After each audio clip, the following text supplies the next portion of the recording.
Okay.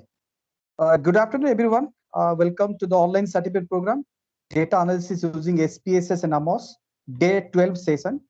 So today we have with us our resource person, Dr. P. Murugan. Dr. Murugan is working as an assistant professor at School of Management Studies, University of Hyderabad. He has worked with IIM Shillong, Australian Council for Education Research, New Delhi, and National Institute of Technology, Tiruchirappalli. He has a passion for research and he has been a resource person for more than 190 workshops and FDP programs held at many universities and B schools in India, like Anna University Chennai, IIT Bombay, SPJIMR Mumbai, NIT Trichy.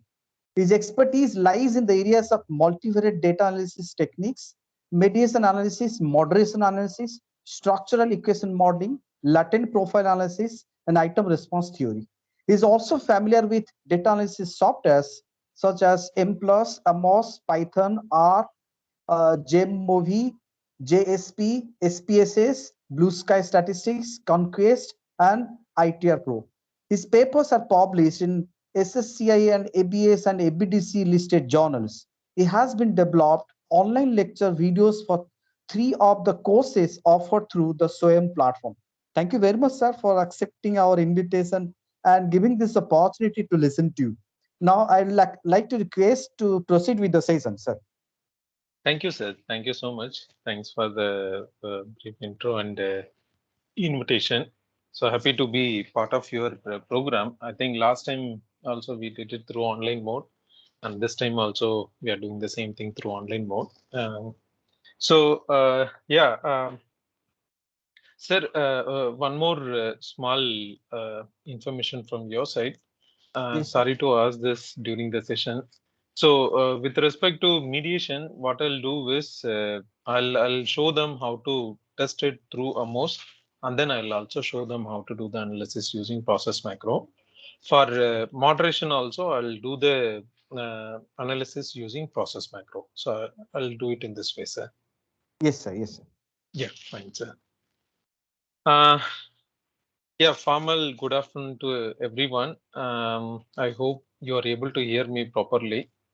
And so in online sessions, one of the punishment given to the resource person is we have to show our face, but opponents hardly show their face during the session.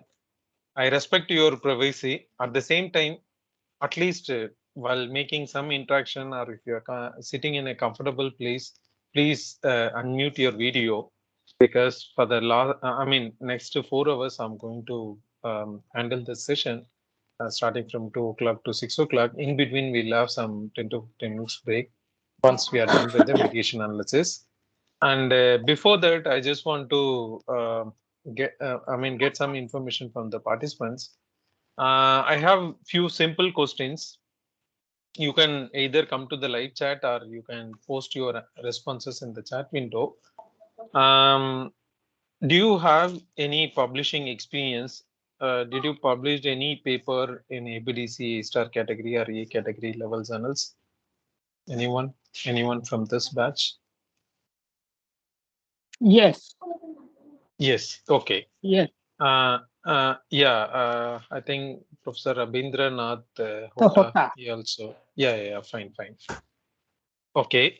Only one. Then any other? Sir, your discipline, area of research or discipline? Yes. Sir, let me tell myself that I am a retired professor of geology from Westcliff University. And already I have retired and I have about 15 or more than 15 years experience working with the SPSS and Statistica. Normally, I used to do the principal component analysis, cluster analysis, multivariate regression, etc. And these things I have done in my PhD work, and also I have published several papers in both national and international journals. Fine, sir. Glad to hear something from your side, sir. Thank you so much. And do you have any exposure or experience in terms of developing the model using mediators and moderators are testing the mediational hypothesis or moderational hypothesis? Anyone from this crowd? I mean, participant side? No, sir. From my side, I shall tell you that the way you people do with this research, normally we do not do that. Suppose That I is have some completely data. different. Yes, I have some data. For example, it's a groundwater geology data or anything data, the multivariate data.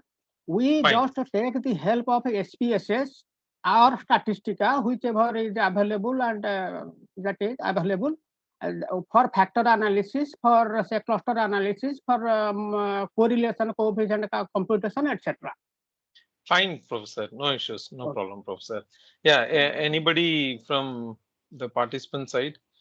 Did you use mediators or moderators in your research, or have you done any analysis in terms of testing mediational hypothesis or moderational hypothesis? Anyone from the participant side? No, sir. No.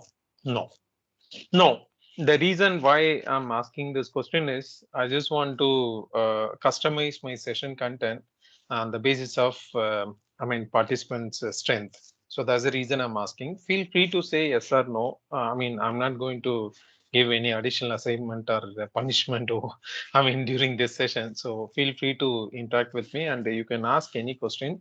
Then and there, I'll try to sort out the issues. Fine. Can you share your expectations with respect to these two sessions? The first session is devoted for mediation. Second session is devoted for understanding moderation. Apart from that, do you have any specific expectation from my side?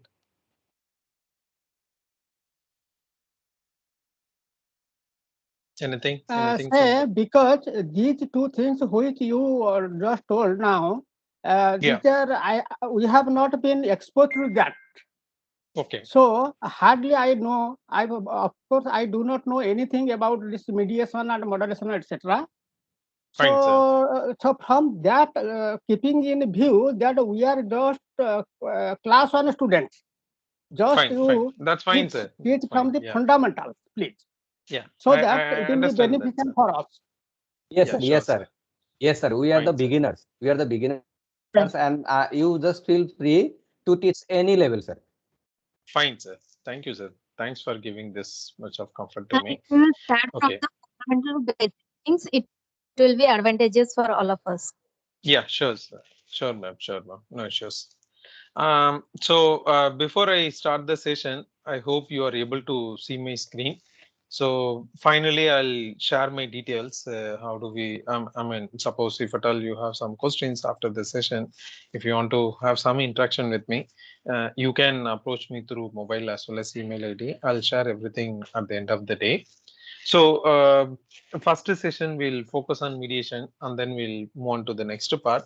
So before I formally begin the session, you try to understand why we are talking about this mediation and then moderation, and where and all we can apply this mediation concept and then moderation concept. So try to get some idea before we get into the core analysis. And I would like to devote almost 50% or 50 or 60% of the time to understand the theoretical background related to understanding this mediation hypothesis and moderation hypothesis.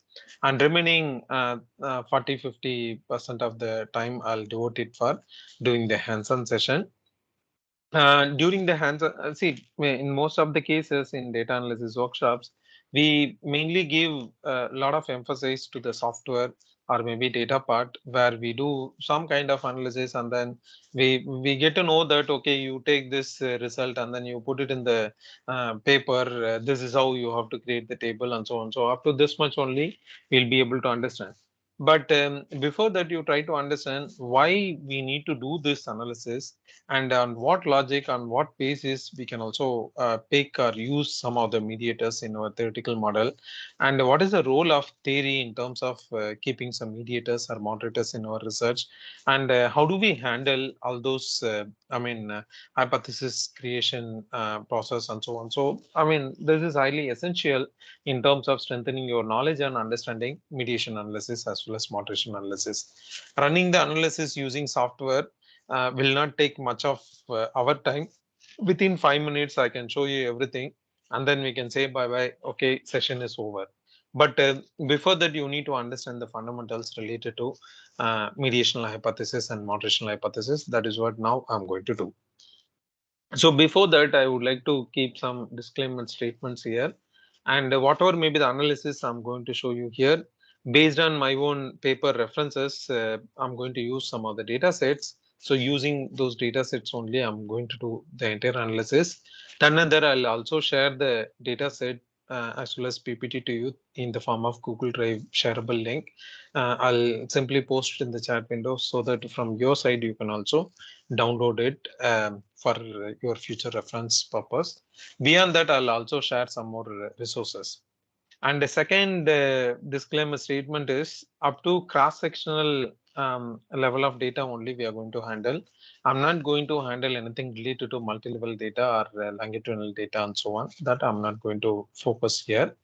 Then third disclaimer statement is if you are completely new to this concept, mediation and moderation, at the end of the day, don't mistake me, don't blame me, stating that nothing I got out of this session. Because if you are attending this session for the first time in your career or maybe in your research journey, definitely you will not be able to understand everything related to whatever I'm going to cover here. Probably you can consider this session as a eye-opening session. I think one of the participants also said we are beginners, really beginners in terms of understanding these concepts. So you consider this as a ABCD sort of session. Then further you go and do some homework. I'll also give you multiple directions how you can travel further in terms of strengthening your knowledge.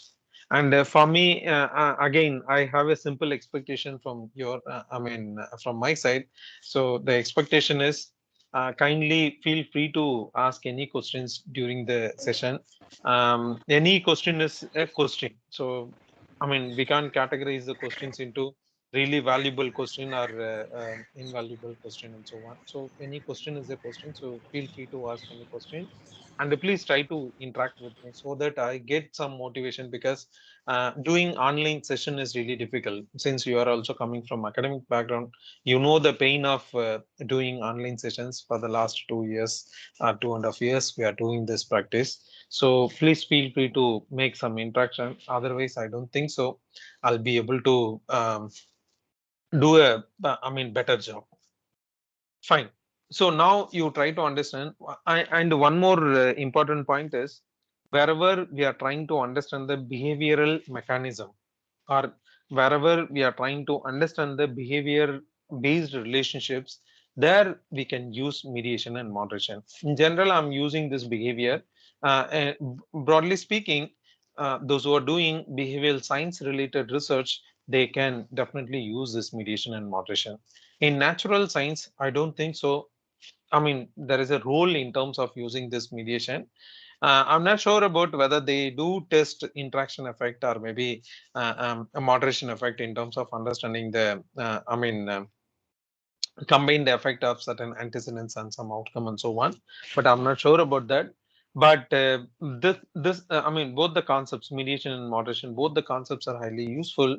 The people, those are coming from marketing, HR, OB, behavioral finance, behavioral economics, and then operation management, especially in supply chain management, they do a lot of survey research and so on.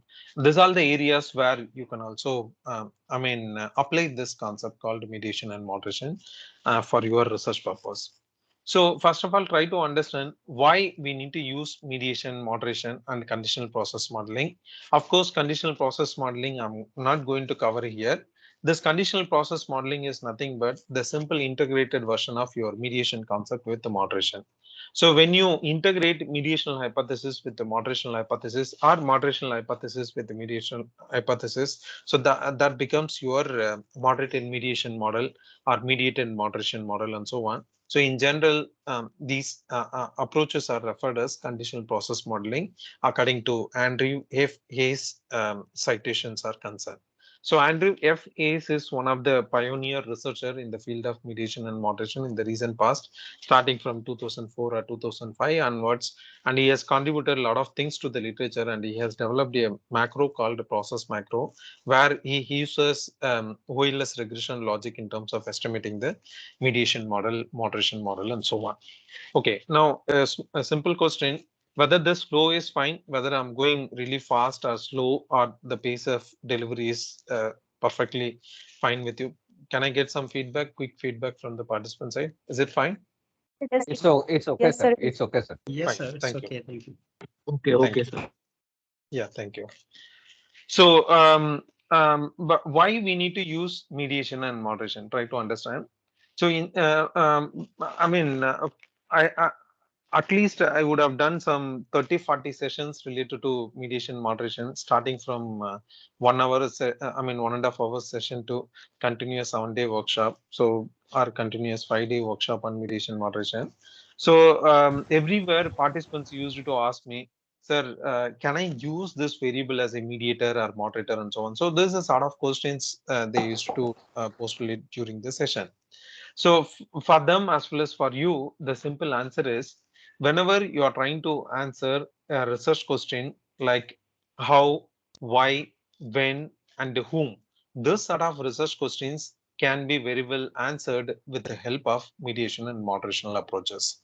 So essentially, how and why type of questions can be answered with the help of mediational approach, when and whom type of research questions can be answered using moderational approach. So there's a simple logic of understanding when to use mediator, when to use moderator, and so on. We'll have some more elaborate explanation about understanding this how, why, when, and whom type of questions little later. Then whenever you are trying to refine the existing theory, already I have a theory that is sitting in the literature.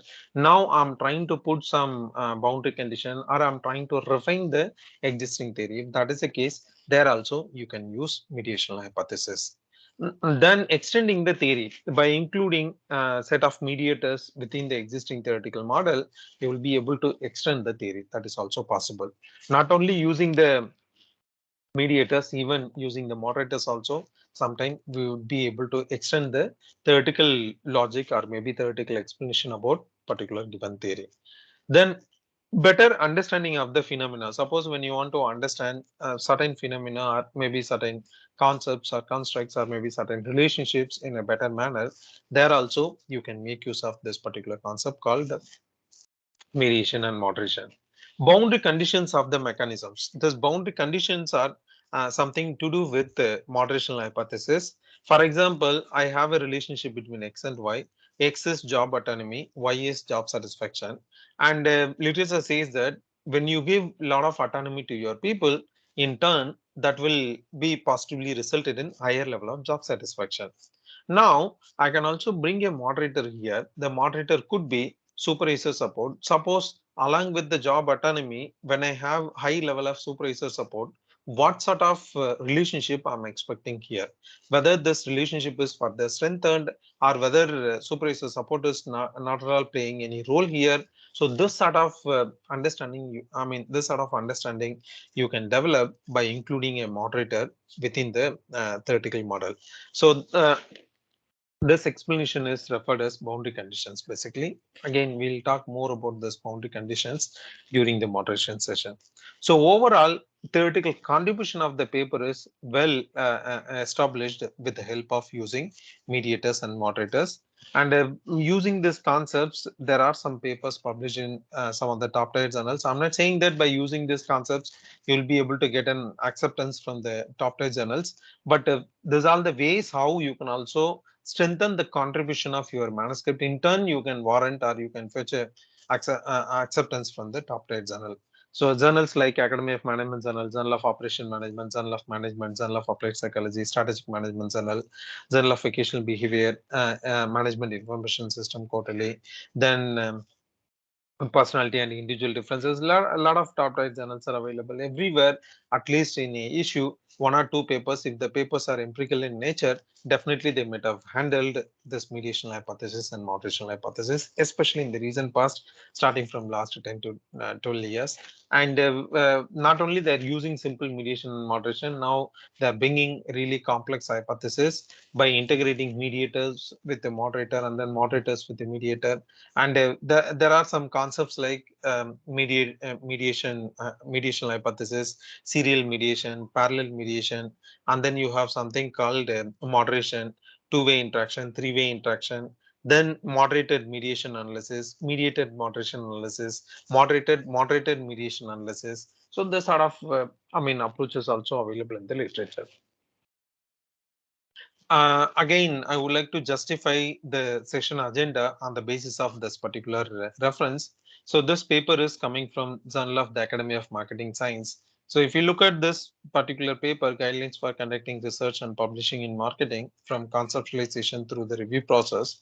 So under the empirical contribution setting, they say that by including a moderator variable as well as including mediators, you will be able to enhance your empirical contributions of the research. You will be able to enhance your empirical contributions of your research. So this is,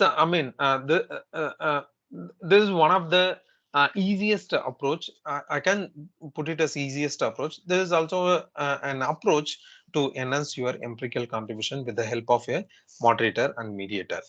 And before that, let me clarify one more thing. So especially in India, I'm not questioning the kind of research that is done by almost all of the researchers across the globe or maybe across Indian institutes. There are cases in some of the universities. For example, if you look at their research work, they say that I have a theoretical model, and whatever may be the hypothesis I have created as far as this particular theoretical model is concerned, for everything I have a solid empirical support or maybe solid empirical reference. So if that is the case, simply I can say that you are not making any new contribution to the existing body of literature. Your research is not so novel. Your research is, kind of replication oriented research only. I mean, if you find empirical, if you give empirical support for almost all of the hypothesis, whatever may be the hypothesis that is available in the theoretical model. So rather, if you look at this particular paper, Summers paper, they say that the empirical contribution can be well enhanced with the help of testing a theoretical linkage between two constructs that has not previously been tested, which means that if the empirical linkage is not being tested in the past literature and you are the first one to establish that particular empirical linkage, you are doing wonderful job, and up to some extent you are trying to contribute something to the literature. So this is a way how you can understand this particular principle. Up to this, any questions? No, sir. No, sir. Are you able to understand what I'm trying to say? Yes, sir. So again, if you look at this Summers 2001 paper, there you have 17 types of contributions under different headings. Slides are not visible. So PPT is visible. Okay, just a minute. So if you look at this Summers paper, they are contributing. They are saying almost 17 ways are available in terms of making contribution under the theoretical contribution umbrella, under empirical contribution umbrella, under the methodological contribution umbrella. One can make wonderful contribution to the existing body of literature on various ways. For more details, you please go through this paper. You may get better clarity in terms of understanding whatever I'm communicating here. Now try to understand what is a mediator. So before I give formal definition, we'll have some conversation. We'll have some rudimentary examples and then some kind of conversation in terms of understanding what is mediation and then what is a mediator. So in simple sense, mediator is a variable. Mediator is a variable that is transmitting some effect from X to Y. Mediator is a third variable which is transmitting some effect from X to Y. I'll give you really basic and fundamental example to understand this logic. For married people, you just remember your marriage process. If it is an arranged marriage, you would have received some astrology details or maybe some photograph of the opposite person, right? Consider this as an X. I mean, this as an independent variable, or maybe X, that is independent variable. Now, after seeing the photograph or after seeing the biodata or maybe astrology details, you might be thinking about, okay, whether she will take care of my home, or whether whether she will support my job, whether he will support my family, whether he will take care of me very well without any hurdles or without any issues. So a lot of things we used to discuss among ourselves, as well as with the closed ones or maybe closed friends, and then family, friends, or relatives, and so on, right? So let us assume that you are taking some time to take this decision, and during this process you may get some kind of interest or some kind of arousal or some kind of satisfaction or some kind of displeasure against that particular proposal. Then after some point of time, maybe 1 week or 2 weeks of time, you may give yes signal or no signal. Consider this yes or no as a response. So in between something is happening, right? This in between intermediate mechanism is nothing but mediator.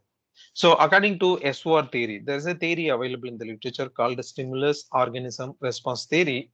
In marketing as well as in core psychology literature, this SOR theory is one of the widely researched theory, widely utilized theory, especially in marketing context, more than HR and OB research.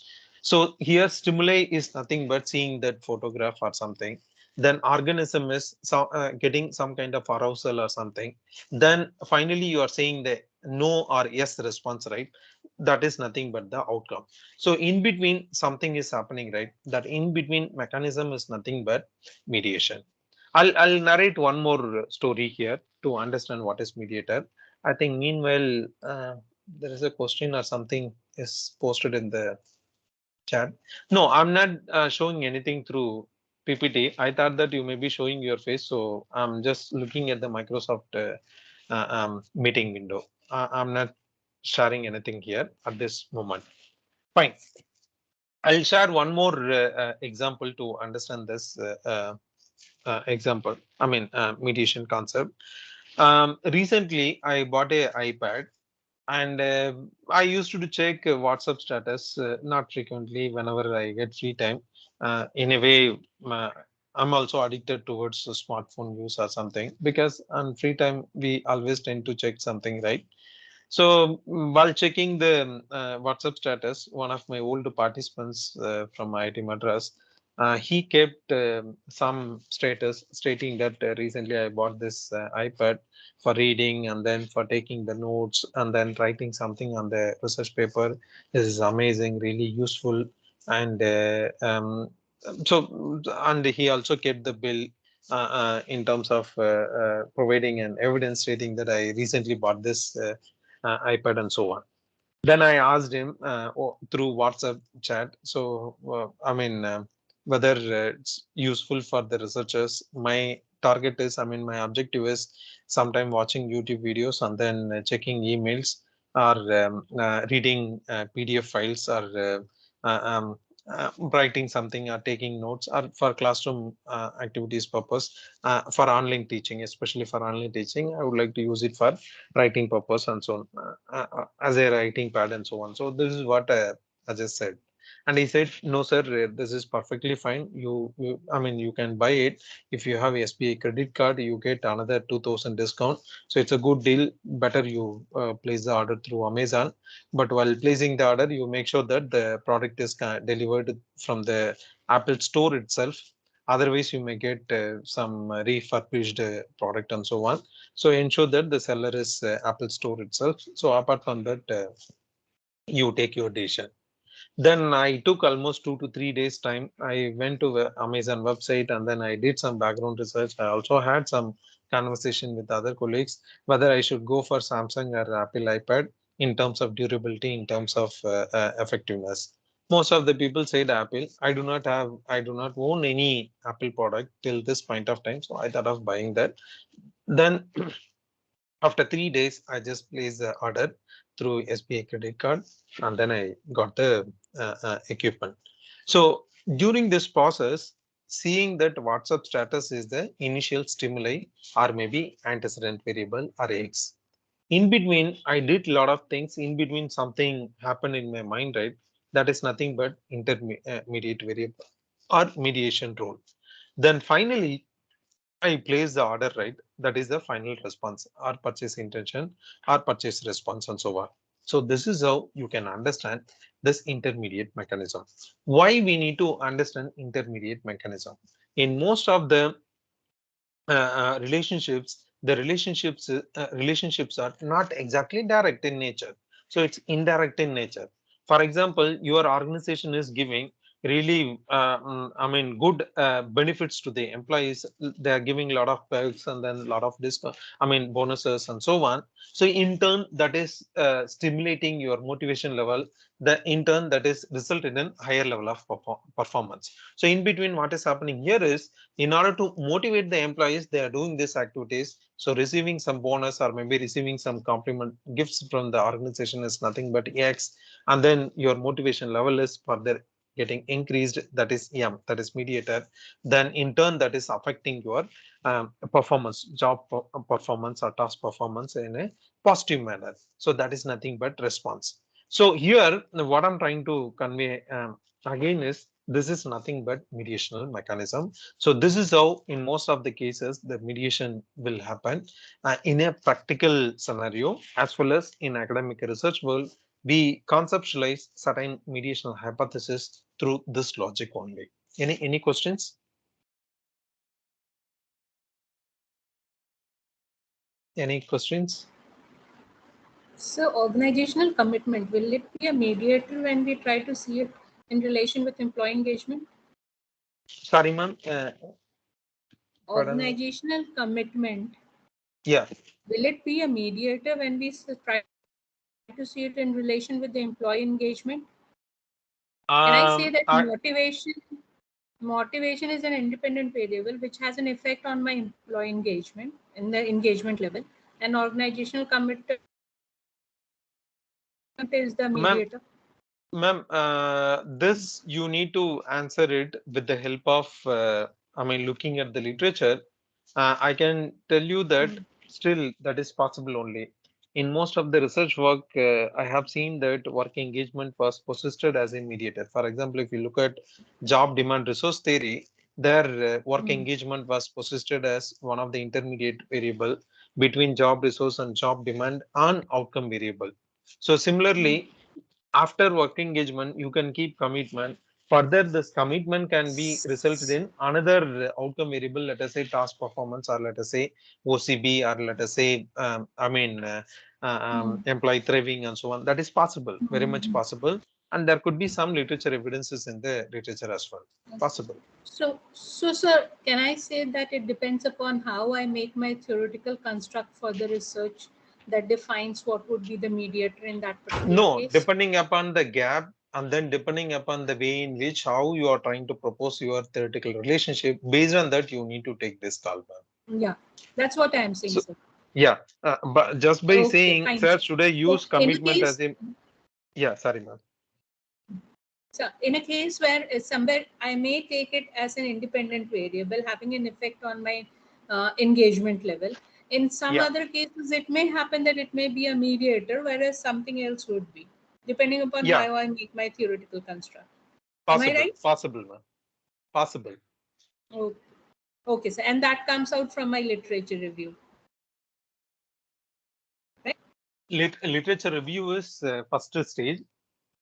Then later you are trying to do some theorizing, right? So during that stage, you'll be able to get more clarity in terms of saying that whether this variable should be treated or persisted as a mediator variable or antecedent or outcome and so on. Basically, your research focus or your research logic will give you this particular notion in terms of treating certain variables as a antecedents or outcomes, ma'am. For example, I'm trying to look at job performance. There are multiple evidences that are available in the literature in terms of understanding job performance. What are the individual level factors, organization level factors that is influencing job performance? N number of evidences are available. Now, I'm trying to bring some interesting perspective here. The interesting perspective is, does product sales is affecting job performance of the employees? Right? Let us assume that I'm curious to know something about this. Does brand image of the company is affecting individual employee job performance? Let us assume that hypothetically nothing was found in the literature or no evidence is available in the literature. You are the first one to explore this relationship. Now, further, you can also expand this explanation whether brand image of the company is directly influencing the employee performance or through some other mechanism it is influencing. Okay. There comes a role of including a mediator to understand this intermediate nature of the relationship. Make sense, ma'am? Okay. Got the idea, sir. Yeah, sir. Yeah. I mean, I'm just trying to understand. So, thank you Yeah, so that's fine, ma'am. Perfectly fine. Thank you, sir. Yeah. Any other Sir? questions? Yes, ma'am. Yes, sir. Sir, from the mediator and the mediator variable, how these two are related, sir? Sorry, ma'am. Mediator And mediator variables. Mediator is a variable only. Mediator variable, both are same only, ma'am. Yes, sir. Thank you, sir. Yeah. Any other questions? Fine. So if you look at the formal definition to understand what is mediator, just look at this slide. According to Barun and Kenny 1986 citation is concerned, a pre-established causal relationship between two variables, that is x and y, is theorized to exist due to an intermediate third variable called m. So once again, I'm reiterating, a pre-established causal relationship between two variables, that is x and y, is theorized to exist due to an intermediate third variable called m. So there exists a relationship between x and y. This relationship is happening due to the impact of another third variable called m. So basically here x is influencing m, which in turn m is influencing y. So this is how one can understand the mediator. If you are completely new to mediation literature, so my humble request is you please start your reading from this particular paper. You just go to Google Scholar and then type Barone and Kenny 1986. You will get a reference. Just look at the citation of this paper. 1,12,447 citations. I have not seen so far in my life any of the social science or maybe core psychology journal paper is having this much of citation. Even none of the theory papers are having this much of citation. Just look at this particular citation. I mean the impact of this paper. So when you go through this paper, you will be able to get more clarity in terms of understanding what is mediator and then what is moderator up to some extent. Then beyond that, my recommendation is this is what mediator. Beyond that, my recommendation is you go to my site. This is my personal web page. So there is a page called a resources page. So here I have given a set of references to strengthen your knowledge on various topics. So here one of the heading which I have given was mediation analysis. So under that I have given set of methodological references which will further help you to understand what is mediator and so on. So for more details, you just visit my page. So I'm just sharing this link in the chat window.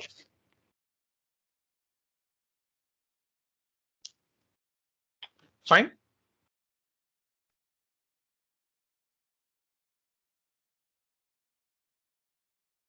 In the literature, sometimes this third variable is referred as intermediate variable, explanatory link, indirect effects, surrogate effects, intermediate effects, intervening effects, and so on. These are all the few other terminologies used to refer this particular approach or maybe technique called mediator or mediation analysis. Yeah, any questions to understand the definition?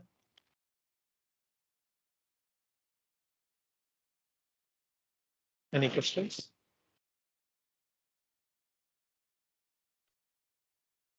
I think while starting the session, even the previous question was related to understanding the usage of mediators. So how to understand the usage of mediators? I mean, how to identify the variable, whether this variable should be persisted as a mediator or outcome or maybe antecedent variable. So try to look at this slide. Here I brought some, explanation on the basis of this Wu and Zumbo 2008 reference.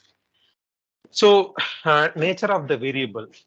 A mediator is a state which is a temporary condition of mentality or mood at transitory level of arousal or drive and currently evoked activities, behavior, or process. If you find some variable, if that can be posited under this particular nature, if that can be posited under this particular nature means you can very well treat those variables as a mediator. Are you getting my point? For example, I'm just visiting the window. Randomly, I'm just calling one of the person, and then she is not available at this moment. She is not available, or he is not available at this moment.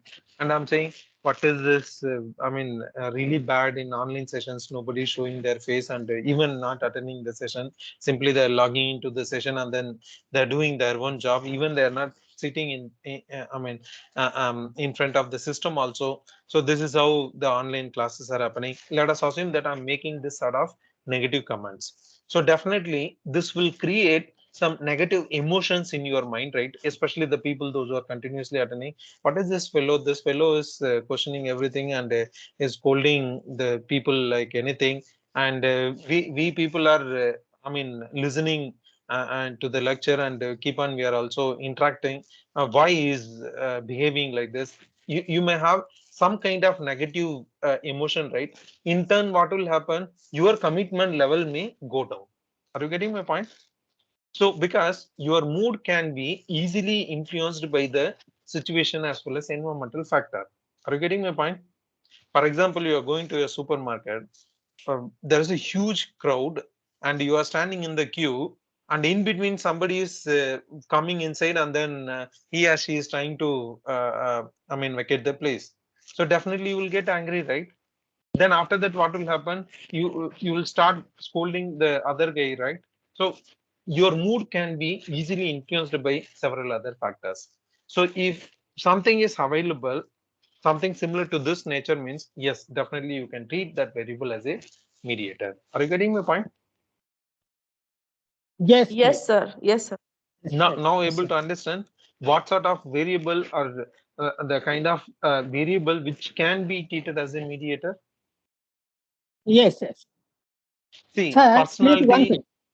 Sir, Yes, one thing. Sir, because we are very new to this type of thing, kindly, as you are already giving the examples, please with something you add some example so that it will be very easy for us to understand. Yeah, then and there I'm trying to provide examples, sir. And I do have Yes, some yes. paper references later. I'll show you those references. Please wait for some time. Fine, sir. I hope you are able to see the screen. So now what I'm Yes, trying to say is, if anything is something, related to state, temporary condition of mentality or mood, a transitory level of arousal or drive, and currently evoked activities or behavior or processes, those things can be treated as a mediator. So function in a causal relationship. Usually mediator is treated as a third variable that links a cause and an effect. That links a cause and an effect. So you will have effect after the mediator, and you will have the cause before the mediator. So here predictor is referred as an antecedent. Your outcome is referred as a outcome or maybe consequence, and in between something is sitting, right? That is referred as mediator.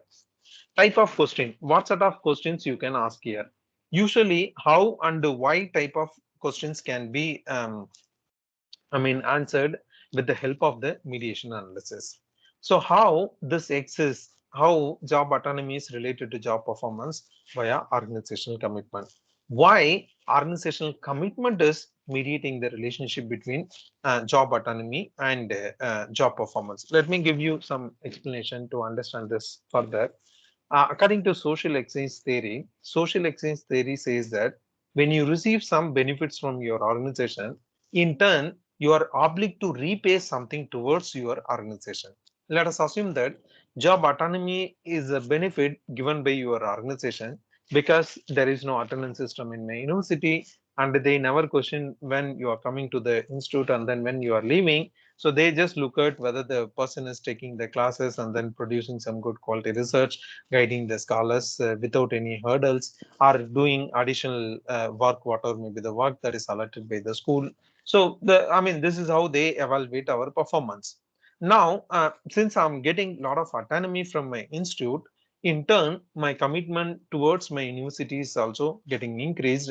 Then further, my performance is also enhanced. So according to social exchange theory, this is how I can narrate my mediational hypothesis. Then when to model it, when causal effect is found, definitely you can include the mediator. Role in a causal relationship, dual role. For X, it's a dependent variable. That is, for X, mediator is a dependent variable. For Y, for outcome, it's a independent variable. So sequence of operation follow independent variable and precedes dependent variable. A relationship with the independent variable correlated with the independent variable as well as outcome. So what sort of research design one should use in terms of testing the mediators? Always it's better to use experimentation or randomized control trials, RCTs. It is referred as RCTs, or some form of experimentation is helpful in terms of testing or assessing the mediational mechanism that is happening between set of antecedents with outcomes. Or sometimes it can be observed as well. But if you look at the recent literature, in most of the cases, even with the help of cross-sectional data also, people have, tested their mediational hypothesis and then they have published their papers in some other top-tier journals and so on. Here, I brought some of the examples to understand how the mediator is positioned in some of the top class journal papers. So this journal is Journal of Management, one of the really top tier journal in management discipline. I could say that number 2, number 3 sort of journal in management discipline. Just look at the paper title. When family supportive supervisors meet, employees need for caring, implications for work family enrichment and thriving. So here, this family supportive supervisor behavior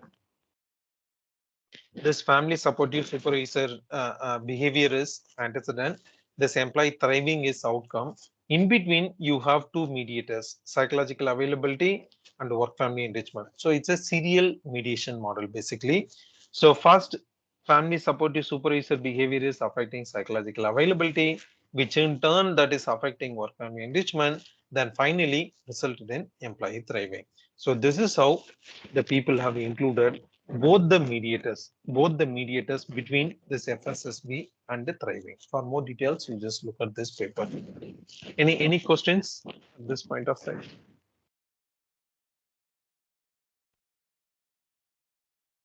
Any questions? No.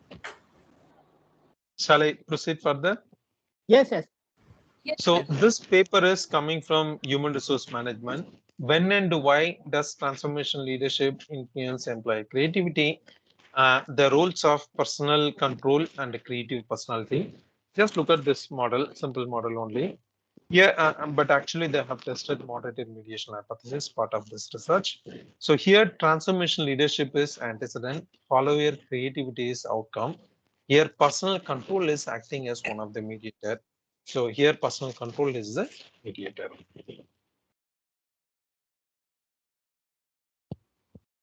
Fine.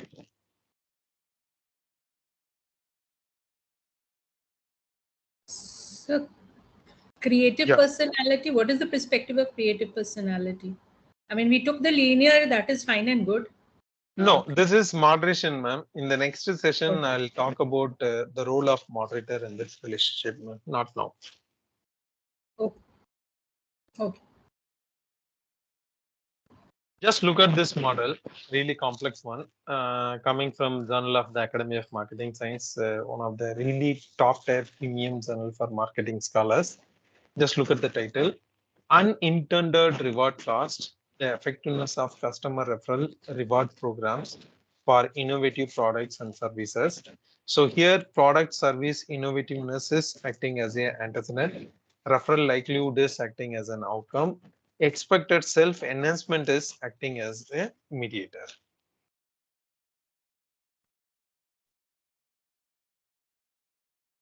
Fine. Now at least able to understand how a mediation model will look like.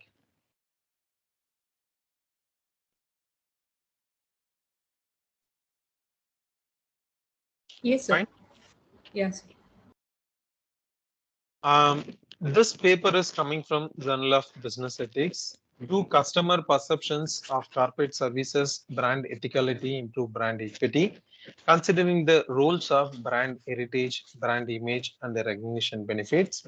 So here, customer perceived ethicality is antecedent, brand equity is outcome, and the recognition benefits is considered as one of the mediator, which in turn that is also affecting brand image, and the customer perceived ethicality and brand image, there is a linkage. So here brand image is the mediator. Then again brand image to brand equity, that is also being tested here. So somewhat complex model only.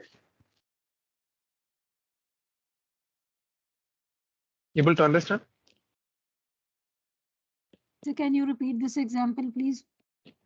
See, here customer perceived ethicality is affecting brand equity through brand image as well as recognition benefits. At the same time, perceived ethicality is affecting brand equity through recognition benefits and then brand image and then brand equity. It's a serial mediation hypothesis.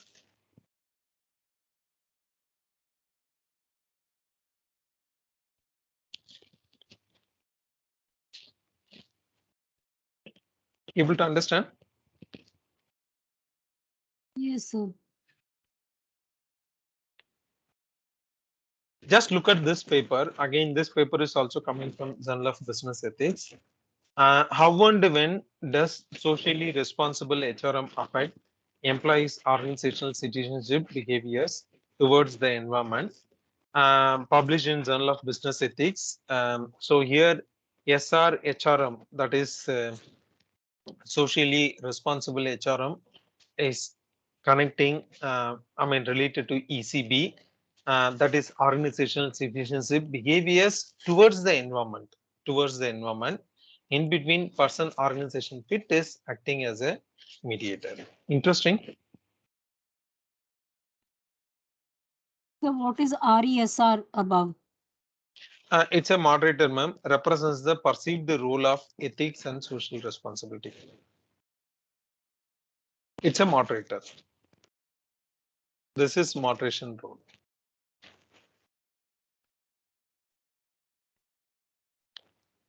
Sir, excuse me, sir. Yeah. It means first moderator will come first, then it starts mediating. So mediating variable. No. That is not the case, sir. In any model, mediator can alone present, or maybe moderator can alone present. Both can be there. So this is one of the complex model. Here they are trying to test the moderated mediation hypothesis. That's the reason why moderator as well as mediator is sitting in this model. So there is no precondition that first moderator should come and then mediator need to be included. No, that is not the case. And sir, can broker be a mediating variable? You have to look at the literature, sir. How do you say broker is considered as a mediator? Broker is not a entity or maybe variable or construct, right? So it's a person. Okay. For example, while in terms of making the investment decision, whether broker knowledge is helping or not. So here broker knowledge can be positioned as a mediator between some of the antecedents and investment decision of the individual. Basically, it is a qualitative variable. Yeah. Makes sense, sir? Yes, sir. For example, if you look at this particular paper, let me show you that reference. We had only mediators in this paper. There are no moderators in this part. Just look at this paper, one of my recent reference. This is a model we have tested. So here, between work-family conflict and work role ambiguity on some of the outcomes like career satisfaction and perception of life success, we had family satisfaction, job satisfaction, and work-family balance as mediators. So here there are no moderators. Make sense? Yes. Yes. Yes, sir. Similarly, if you look at this paper, this is one of my paper on serial mediation aside.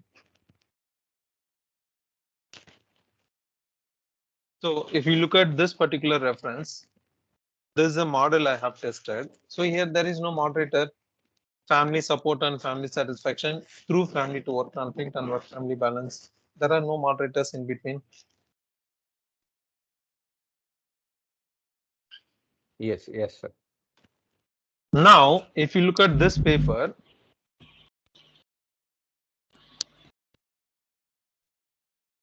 this is again one of my recently published paper. If you look at this paper, I have a mediator called family to work enrichment between family instability and work engagement, along with some moderators. So it's not a precondition to keep some moderators before your mediators. So there is no logic. There is no purpose. So that is again depending upon your research question and then the research gap which you have identified with the help of doing a thorough literature review. Clear? Got the clarity? Yeah. Yes, sir. What happened? No response. Fine. Yes, sir. Yes, sir. Yes, sir. Yes, sir. Yeah. Any questions up to this moment? Sir, I have a question. In your previous slides, it is mentioned that there is it is correlated with independent variable. There must be relationship between with independent variable. What does it mean? They have a significant correlation between independent variable, the So mediating variable.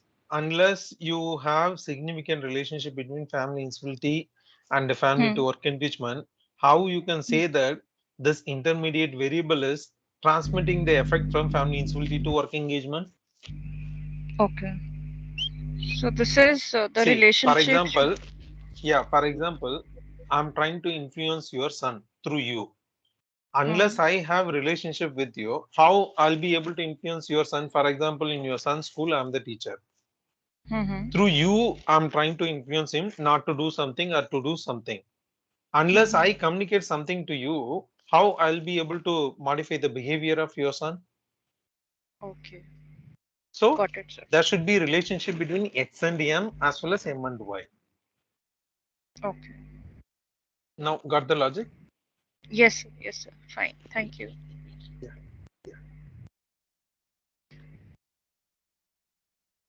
Just look at this 2 to 3 slides. So here I'm trying to give you some explanation in terms of understanding the role of theory as well as how one can also specify the mediation hypothesis. So this model, especially the bottom model, this model is coming from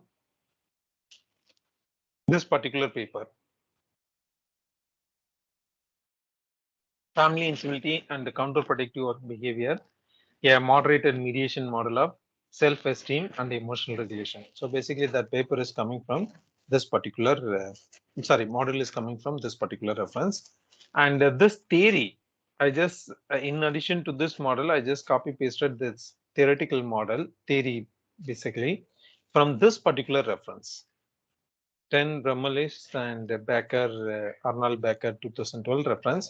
So these two authors have proposed a new theory called work home resources model by integrating conservation of resources theory with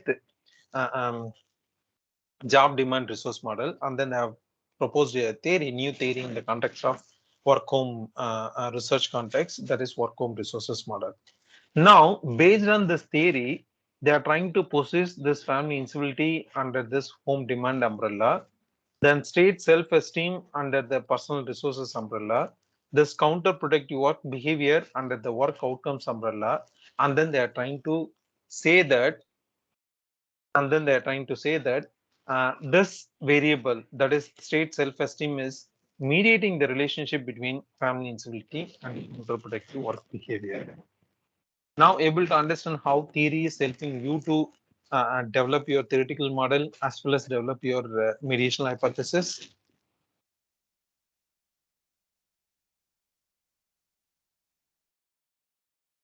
Are you getting the logic?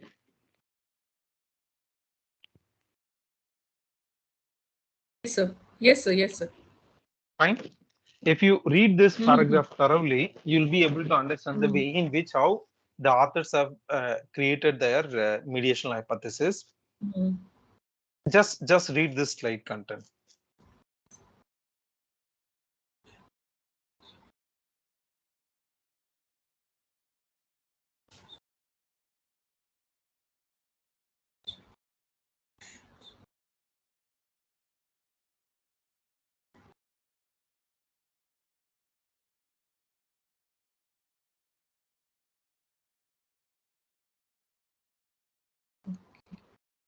Fine. Shall I move on to the next slide? Let's look at this. So a lot of work has even been done on TAM model. Yeah. Yeah. Mediation moderation, that is technology or adoption model. Mediation, and that's where I've seen a lot of work in this. Even UTAT theory, experience is, I think, is one of the core moderator, gender, age, Venkatesh et al. Model. Yeah, Venkatesh. Yeah.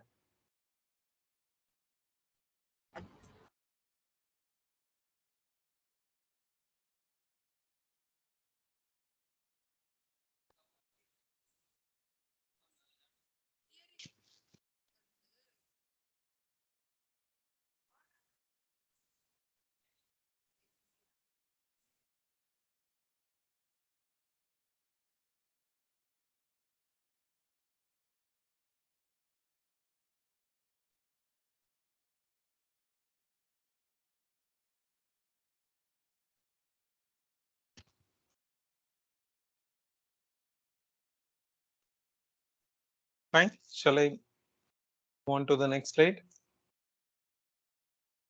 Completed your reading? Yes, sir. Yes, sir. Yeah.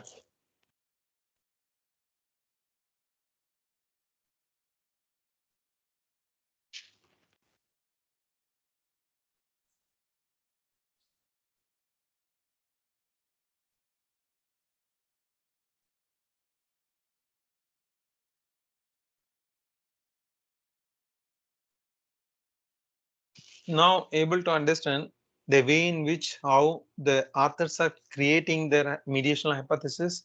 So this I just copy pasted under the mediational hypothesis section from this paper. So first you need to talk about the way in which how you are positioning your constructs under the theoretical lens. Then later you need to say, based on the theory logic, you need to say why family incivility is depleting the personal resources level, which in turn how it is also creating some negative impact in the work domain, since you are using one of the negative entity as a final outcome, that is counterproductive work behavior and so on. So this logic need to be crafted in a nuanced manner with the help of the theory support. Then later you can say that we expect that state self-esteem will mediate the relationship between family incivility and counterproductive work behavior and so on. Logic is clear? Yes, sir. So this is how the authors used to create their mediation hypothesis, and this is how you need to create it. So one of the issue which I have noticed, especially among the Indian scholars, is without proposing any of the mediation hypothesis or moderational hypothesis, just to expand their thesis content or maybe paper content, they're going and testing the mediation relation and then moderation relation. And then at the end of the day, they are saying that this is what I have done and I'm providing these findings and so on. So how you have created your hypothesis, that is one of the most important component in your research paper. Unless you provide better clarity about that particular section of the manuscript, I don't think so. Your paper may be accepted or considered from any of the top tier journals for publication. Fine. So whatever we have discussed so far is just the theoretical understanding related to understanding what is a mediator and then a mediation hypothesis and so on. I used to do whole day session on this mediation alone. Even I used to do, I mean, if it is a 4-day, 5-day workshop, I used to devote at least 1.5 day time for covering simple mediation, serial mediation, and parallel mediation. My initial version of the slide had close to 80 slides or maybe 75 slides. Hardly here I kept only 19 or 18 slides after including intro and the references and the thank you slide. So you can understand the kind of content that is available in this particular methodological literature. Fine. So now try to understand how to test our mediation model. Now you have created a mediation model. Let us assume that this is what your mediation model. Here M is the mediator, X is your independent variable, Y is your dependent variable. Now you need to understand how you can statistically test this particular indirect effect or mediation effect. Testing this individual relationship is easy. You use any of the regression process, you will be able to estimate the coefficient of this A, B, C dash and so on. But how do we estimate the indirect effect? That is something tricky, and we need to do something beyond our usual analysis like regression or correlation. So I'll tell you how to do that. So in Baron and Kenny 1986 paper, the authors have given, proposed some of the steps to run the mediation analysis. During the demonstration session, I'll also show you this process. So according to their proposal, you need to test the relationship between X and Y. This is referred as total effect model. So without M, I'm just trying to connect X with Y alone.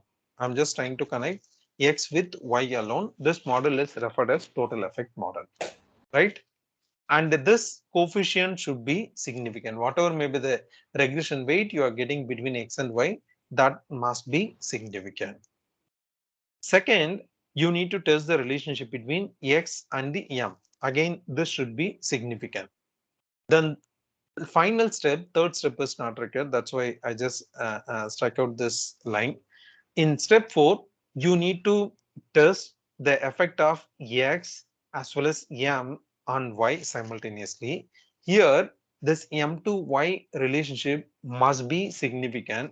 Whether you get significant relationship between this X and Y or not, it doesn't matter. So in the final equation, for example, in step 1, you are getting significant effect. In step 2, this X to M is also significant. In step 4, M to Y is significant. X to Y is not significant. And after computing this indirect effect value by multiplying the A into B, and even that coefficient is significant, if that is the case, we are getting full mediation effect. Bit lengthy explanation. Yes, so if you can repeat it again, just yeah, I'll repeat it. Yeah. I'll repeat it.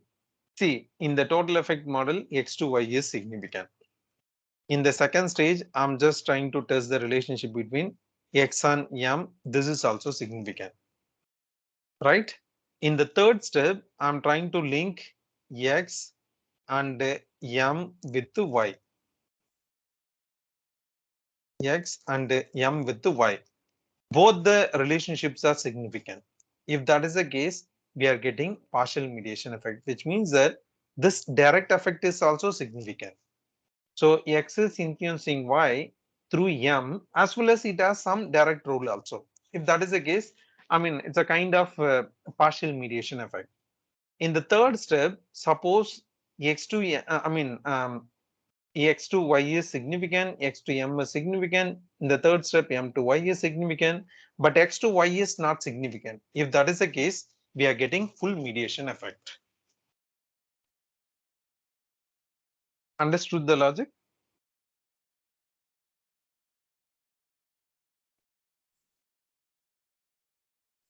Yes, sir. Fine. Yes, sir. From my perspective, it's over. It's okay. No, while doing the analysis, I'll clearly give you some explanation to understand this. Maybe you may get some more clarity. Fine, able to understand? So this is what in, Barun and Kenny citation, the authors have given certain steps to test this mediation using regression procedure. A regression procedure in the sense wherever you have the regression capability or maybe regression analysis capability, using those softwares, you'll be able to do this analysis. And whenever we test mediation hypothesis, there are certain assumptions need to be fulfilled. Perfect reliability for this mediator as well as your X variable. Even for Y also, you should have good reliability. Otherwise, I don't think so you will be able to get significant effect in your mediation hypothesis. Then there should not be any reverse causal effect. No reverse causal effect. No reverse causal effect means that M should not affect X, Y should not affect M, Y should not affect X. This is what reverse causal effect. This should not be there. And no omitted variables. Whatever may be the key controls or key predictors that may influence your M and Y, that should have been controlled in your model while testing this mediation hypothesis. So inclusion of the control variable is highly essential these days when you are trying to publish your paper in some other top tier journals. Clear?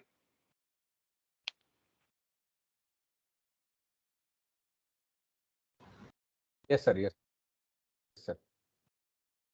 Yes, sir. So if step 1, 2, 3 and find that C dash is equal to 0, that is total mediation, which means that the direct effect. See, this C is nothing but direct effect. In the mediation model, the C dash is nothing but direct effect. This is total effect. This is direct effect. And multiplying this A with the B is referred as indirect effect or mediation effect. Now able to understand which one is direct effect, indirect effect, and then total effect. Without the Yes, mediator, sir. Yes, sir. that is total effect. With the mediator, X to Y relationship is direct effect. Multiplying this A coefficient with the B coefficient is referred as indirect effect.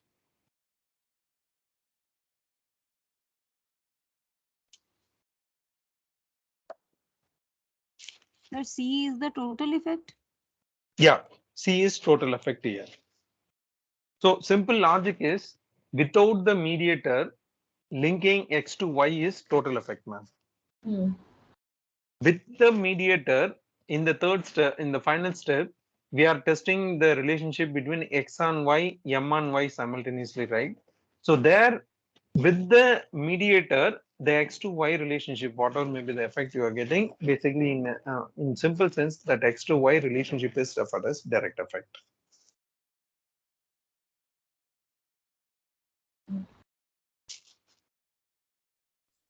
Right? Okay. So whatever we have discussed so far is kind of, traditional knowledge and understanding mediation testing process. But there is a reference in 2010 by Zago et al. According to this paper, they say that there are certain rules given in, Barun and Kenny paper are not really great rules. So there are certain thumb rules proposed in the Barun and Kenny paper. So one of the thumb rule is when we test the relationship between X and Y, this total effect must be significant. Then only you can proceed with the step 2, 3, 4, and so on. According to this Zago et al. Paper, this particular thumb rule is negated actually. Are you getting my point? And so one more, sorry, ma'am. Yeah. So it's okay, sir. Yeah, and there are some more proposals also given in this paper. So one of the concept is Sobel is not noble. in Baron and Kenny paper, they have given a test statistics to test the significance of this A into B value. That test statistics is referred as Sobel's test. The test statistic is referred as Sobel's test. According to the Zago et al. Paper, so they say that even that Sobel test is, it's not a good practice. So you need to go beyond the Sobel test.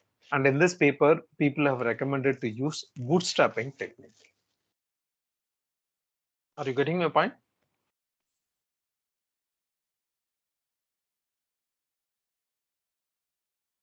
So these are some of the new additional knowledge which was given in this paper. For more details, you just go through this Zago et al. Paper. Now, when you want to test your mediational model or mediational hypothesis, there are certain recommendations given in this paper. Please try to go through them. You may get some better clarity. Due to lack of time, I'm just skipping this particular process now. And there are models available in the literature.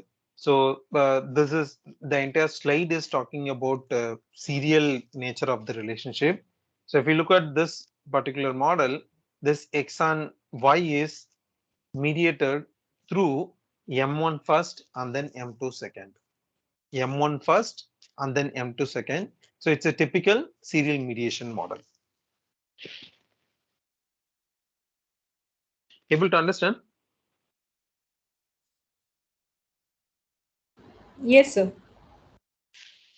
And if you look at this particular model, this is one of the example to understand multiple mediation relationship. So in multiple mediation relationship, X to Y relationship, that is the relationship between X and Y, is parallelly mediated through this M1 and M2. So in parallel mediation model, what we are trying to understand is, we are trying to understand this M1 and M2. Which one is acting as a strongest mediator between X and Y? That we are trying to identify in the case of multiple mediation. In the case of serial mediation, we are trying to understand how this micro mediation mechanism is functioning. That is how X is affecting Y via M1 first and then M2 second. So basically we are trying to understand the chain of relationship that is happening between X and Y.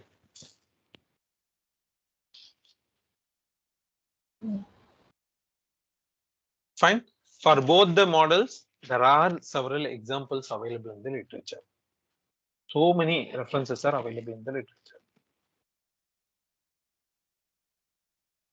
Fine. So these are some of the references I have used to prepare this PPT. For more details, you just visit my personal website. There also you'll be able to get something more about this. So now we'll do some demonstration. First, I'll show you the analysis using AMOS software, that is the same software, and then I'll show you using process macro. So before that, what I'll do is I'll share the data set and this PPT through Google Drive link. I just upload the data and then I'll share the link in the chat window. Just give me 30 seconds.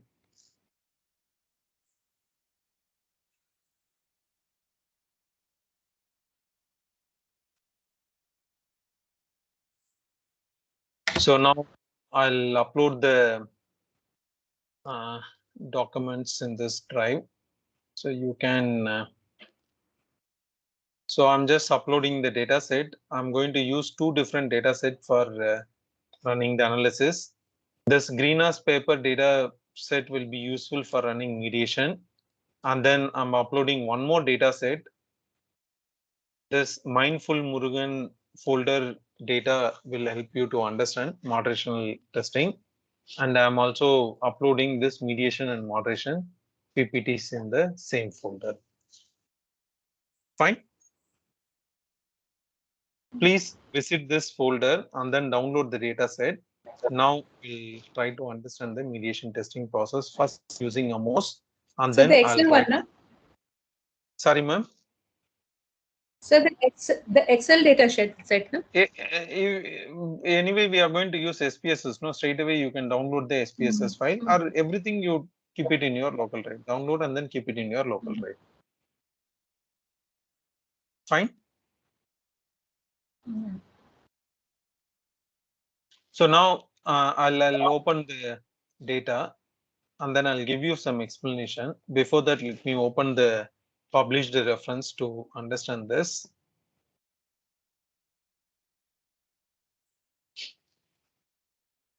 So the data which I have shared under the greeners folder is coming from one of my past paper. So this is a paper, related to this data set. So this study is based on two different samples. One is coming from US origin, second one is coming from India. So for US, I have shared 293 responses, and for Indian sample 492 samples are available. But anyhow, I have not shared this particular data with you, but I just shared only the USC data set to you. Fine. Clear? Now, if you look at this model, I kept job satisfaction related item information, family satisfaction, work family balance, and then life Excuse satisfaction. me, sir. Should I download it now?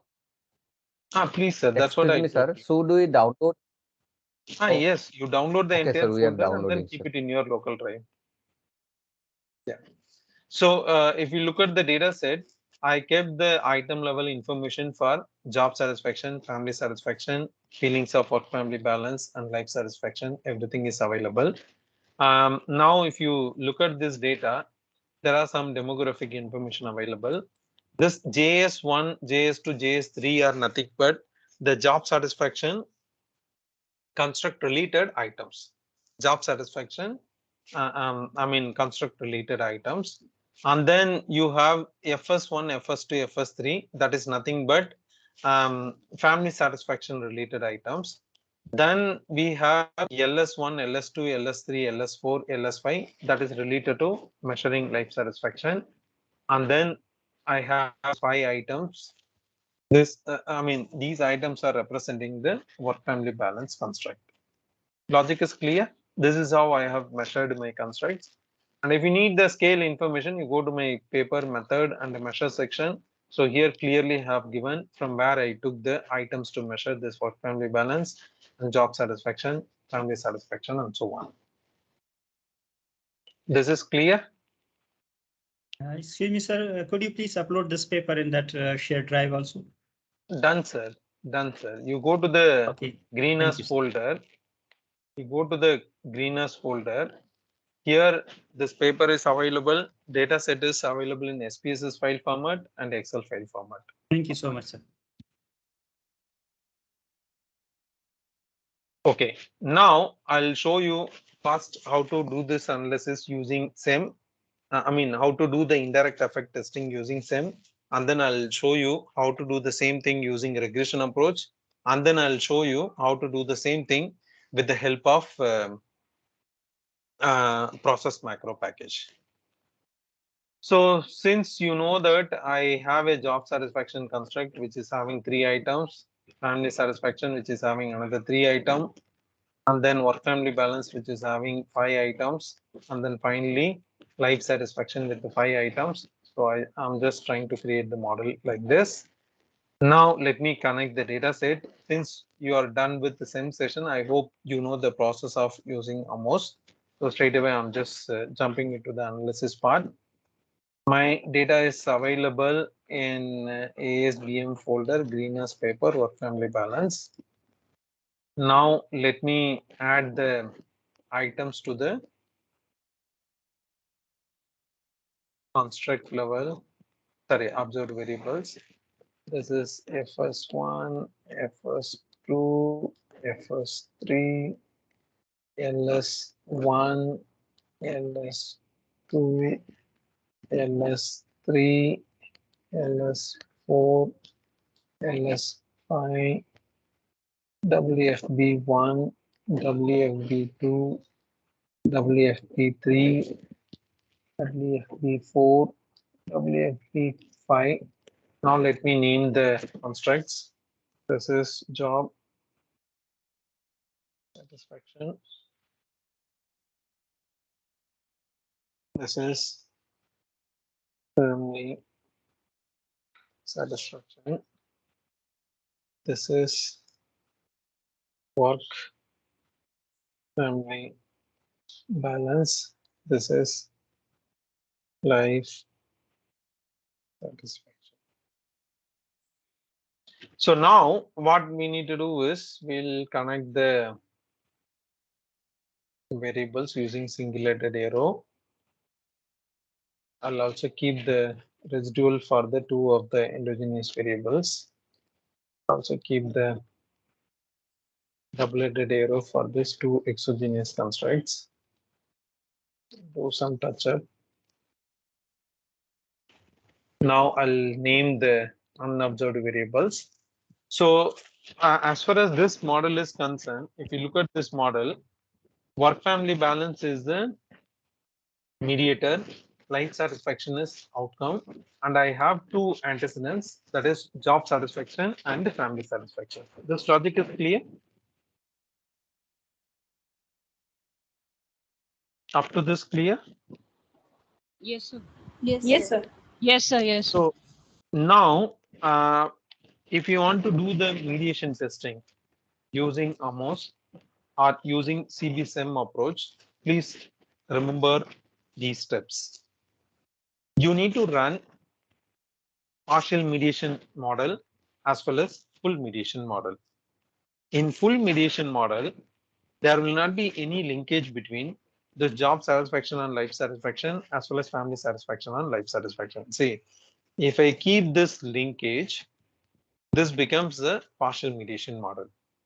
Without these two linkages, this becomes your full mediation model. Are you getting my point? So what is the difference between partial mediation and full mediation exactly? In partial mediation model, consider this job satisfaction as X, life satisfaction as Y, work family balance as M. We are keeping the a relationship between job satisfaction and life satisfaction. That is partial mediation. We just explored this without this family satisfaction variable. Now getting the clarity? Okay. Just a minute.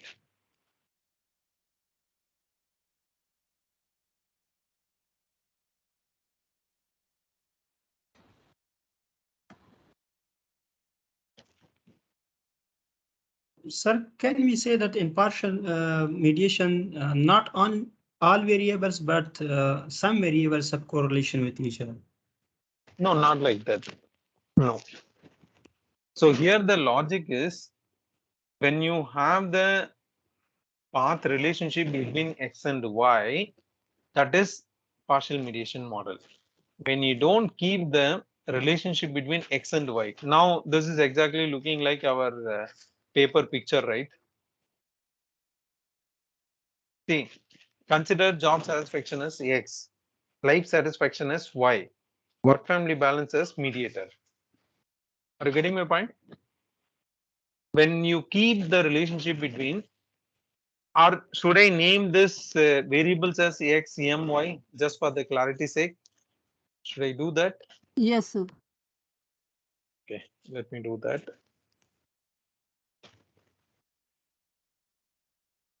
So this I'm naming it as X.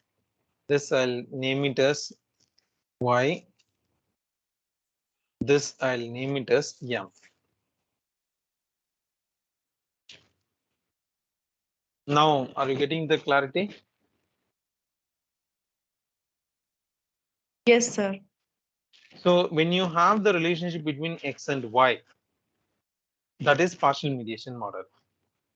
When you don't have the relationship between X and Y, without this X and Y relationship, this is full mediation model.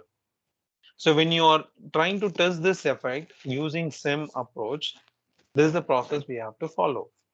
And whichever may be the model that is giving better fit to the data, Based on that particular model only, we have to infer our results. We need to report our results in the paper. Are you getting my point?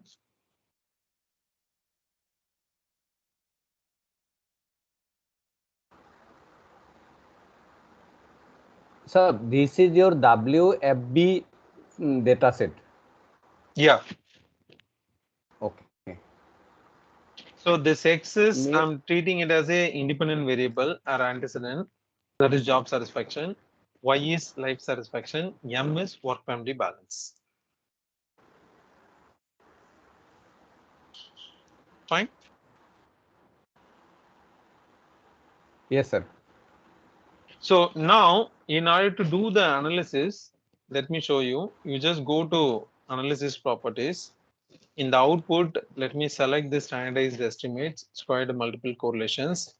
And then here you have this option called indirect, direct, and total effect, right? Okay. This you need to check.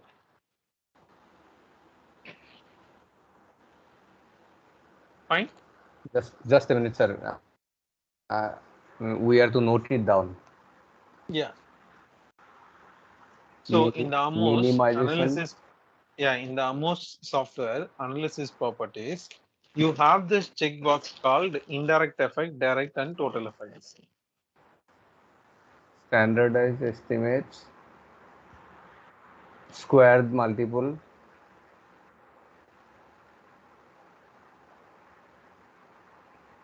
indirect, direct effect, indirect, direct, and total. Yes. Yes, sir. Okay. Other things are not necessary for this study, sir. No. Then in the bootstrap, I'm going to do the bootstrapping with 5,000 resamples with 95% confidence level. These three checkboxes need to be checked. What is the exact meaning of bootstrapping, sir? I'll give you some explanations there. Bootstrapping is a resampling method. In bootstrapping, what we are trying to do is, in every iteration, algorithm will pick one of the sample from the given data set, and then it will estimate the values, coefficients. Like that, system will do 5,000 times. Randomly, 5,000 times randomly, it will pick one of the response, and then it will estimate the coefficients. And especially this bootstrapping method is used for computing the standard error. So when you are not fulfilling the normality condition and other things, and when you depend on the standard error which was produced on the basis of your ML estimation, basically those standard errors are not accurate enough in terms of reporting the results. Are you getting my point? So those standard errors are biased ones. Sir. When you use bootstrapping, so whatever may be the standard errors which we are going to compute with the help of this particular kind of simulation, not exactly simulation technique, resampling method. So I mean, up to some extent, we are doing some bias-free estimation of standard errors. Are you getting my point? Yes, sir. So that's the reason why we are using this. And especially in mediation literature, there are references available. A lot of references are available, especially papers coming from Christopher J. Preacher from Undergraduate University, and then Professor Henry F. Hayes from Ohio State University. And they have given a lot of references, I mean, a lot of citations in terms of talking about this particular part. Clear? Yes, sir. Then close this. Now you just click calculate estimate. It will ask you to save this file. So let me create a SEM folder here, and then I'll save this as a SEM partial mediation model. Because here I kept relationship between X and Y, no? So I'm referring this model as a partial mediation model. Now I got the outputs. So if you look at the beta values, X to Y I'm getting 0.41. I don't know whether it is significant or not. Can you repeat this last part again? So can you please repeat this last part again?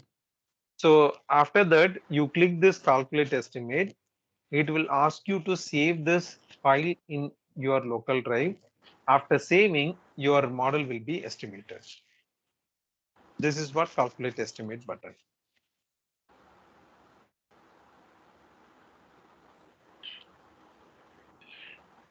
Fine.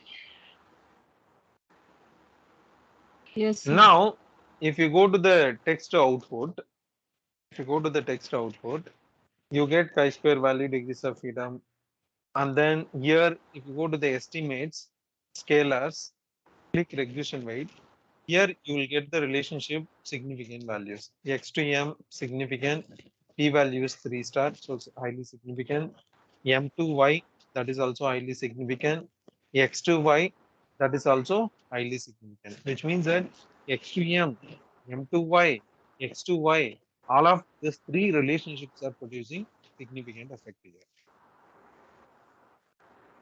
Able to understand? Sir, yeah, sir, and that means there should have a transitive relation between X to Y. Yes. Because from X, yeah, first X to M, then M to Y, then again X to Y. So transitivity. Yeah. See, unless you get some kind of relationship between X and M and Y, how you can say that M is transmitting the effect from X to Y? Yeah. Makes sense? Yeah. Sir, Sir, getting the is logic, it sir? relations? Yeah, is it relation or association, sir? Relational association in the sense, sir. After all, in social science research, we are trying to understand the association of relationship between constructs or among the constructs. Yes, sir. You can use causal languages stating that X is impacting M, which in turn M is impacting Y and all, because here we are not proving causality. Yeah. Fine, Professor. Yes, sir. Sir, here we are checking partial mediation or full mediation now through this. No. I'll come back to that later, ma'am. So I'm just showing the partial mediation effect model. Second, we need to do the full mediation. Why the reason why I have started with partial mediation is you will get the holistic picture. We are keeping X to M, M to Y as well as X to Y relationship. No. Fine.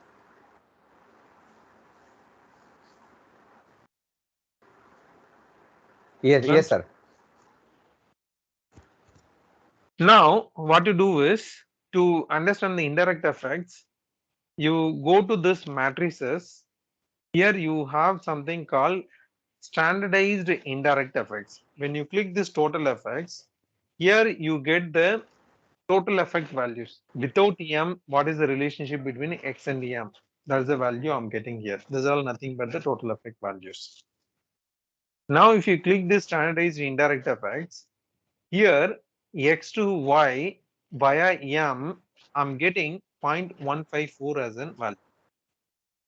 Are you getting my point? This 0.154 is computed by multiplying this 0.38 with 0.41. Let me use Excel to show this calculation. Just a minute. 0.38 is value. We got it from X to M. Then M to Y, we got a value of 0.41.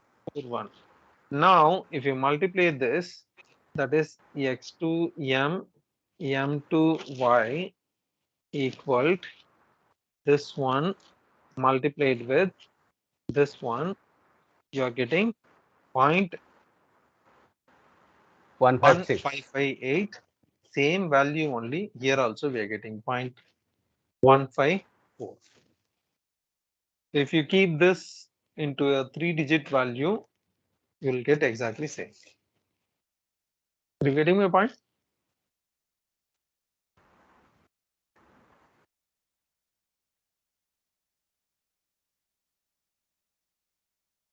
Now we need to check whether this indirect effect is significant or not. Are you getting my point? How do we check it? So in the text output, after clicking the standardized indirect effect, here you get something called bootstrap confidence.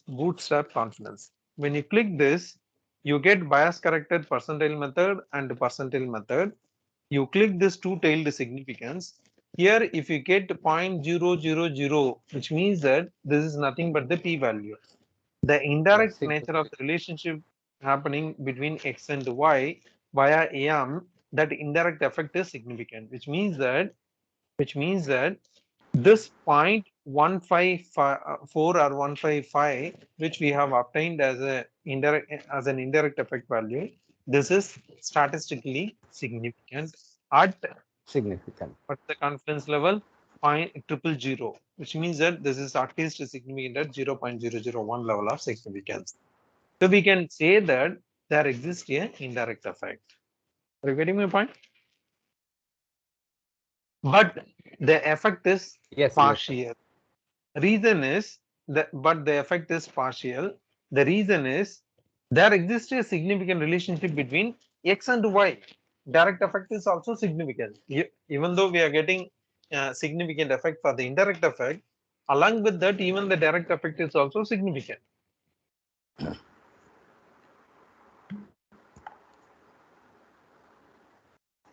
What happens?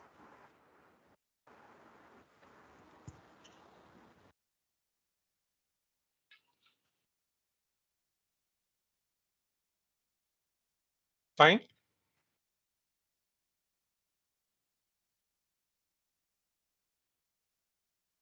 What happened? No comments? Yes, sir. Yes, sir. That means 0.41. Yes, sir. It's evident that the direct shows the significance. Yes, this is also significant. Now you just check the model fit values for this model.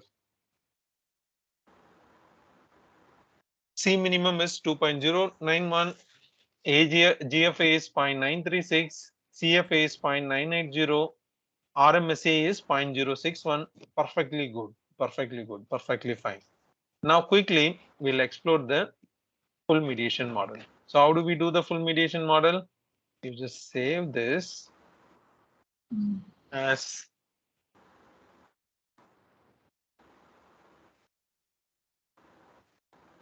full mediation model. Now you remove this path relationship and then run it. This is nothing but our full mediation model. Now, since we got significant effect between x and y, here need not to check any other results. Simply you check the model fit. This model fit values are somewhat higher than the partial mediation model, which means that we need to infer all of our results with the help of partial mediation effect, model results. So overall conclusion is indirect effect is significant, model fit value is also fine, indirect effect is 0.155 and that is also highly significant. So my indirect effect relationship is, our hypothesis is supported.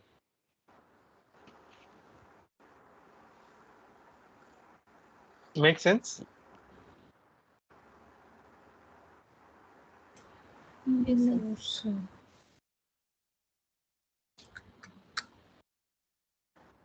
So how do we report this indirect effect in research paper? I'll show you one of my recent paper, the way in which how I have reported. Maybe by referring that you will be able to understand. Just a minute.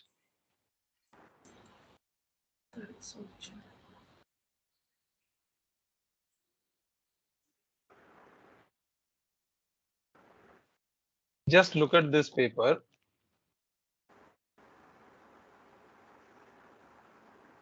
So in this paper, we have tested the mediating role of work engagement. If you look at this, here mediator is work engagement. There are three antecedents are available. Outcome is intention to stay. Now look at the indirect effect table.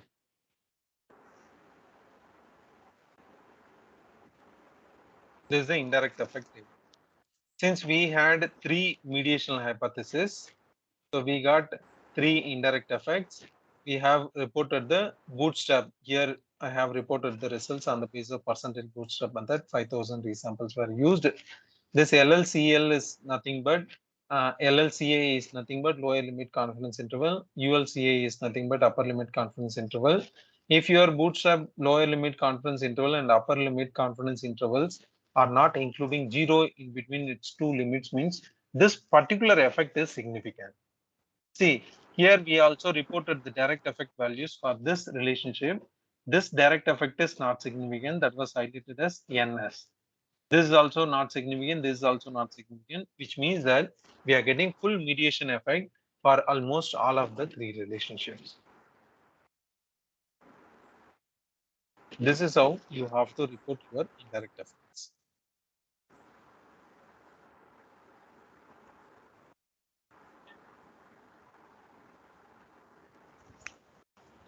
So, excuse me, sir. Yeah. These values, this direct effect 0.063, then 0.228, This then 0.063 is 0.11. coming from, this 0.063 is coming from here. We got 0.41, no? And sir, I am not asking that one. So how can we conclude that there is means what should be the interpretation? Can you please repeat, sir? See, this indirect effect values are nothing but the multiplication of A coefficient with B coefficient. That is, whatever may be the coefficients you got it between X and M, M and Y, the multiplied product is nothing but 0.23. These 3 values are significant because none of the lower limit, upper limit confidence intervals are including 0 between its 2 limits. But when you look at the direct effect correspondingly, all of these 3 direct effects are not significant. What does it mean? Which means they are in between. The direct relationship between X and Y is not significant when we included our mediator, which means that mediator is playing a major role in terms of transmitting the effect from X to Y rather than having a direct impact between X and Y. Yes, sir. Got it. So that means, sir, this 0.063 lies between the lower control limit and the upper control limit. Yeah. Is this a control limit? No. This 0.063 is the beta value. LLCL. Just a minute, sir. That 0.063 is the beta value obtained between X and Y. Regression coefficient. Yes, this 0.12, 0.34 is nothing but the results which we have obtained here under the bootstrapping. Let me show you. This lower limit is here 0.091, upper limit is 0.237. These values were reported here like this.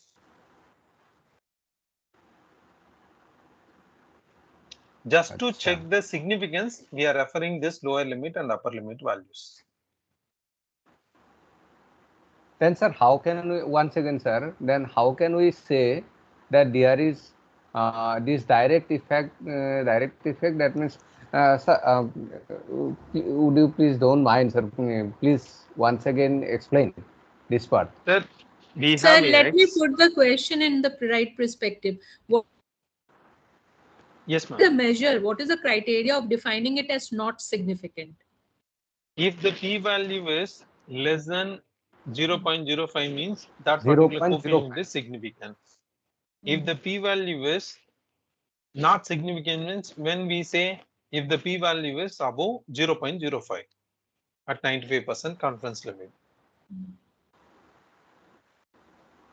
The same logic is applicable in the case of confidence interval.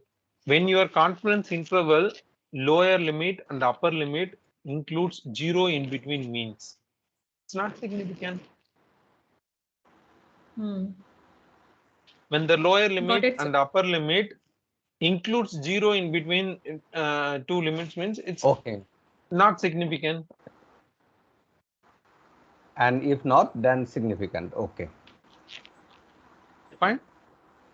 Otherwise, sir, can we? Sir. Otherwise, can we write the significant value there? That p value can we write there? You can keep the p value, but in bootstrapping, here in AMOS we get the p value, but in process micro we don't get the p value. This is nothing but the p value. Yes, sir. Fine, you can, no issues. Yes, sir. Fine.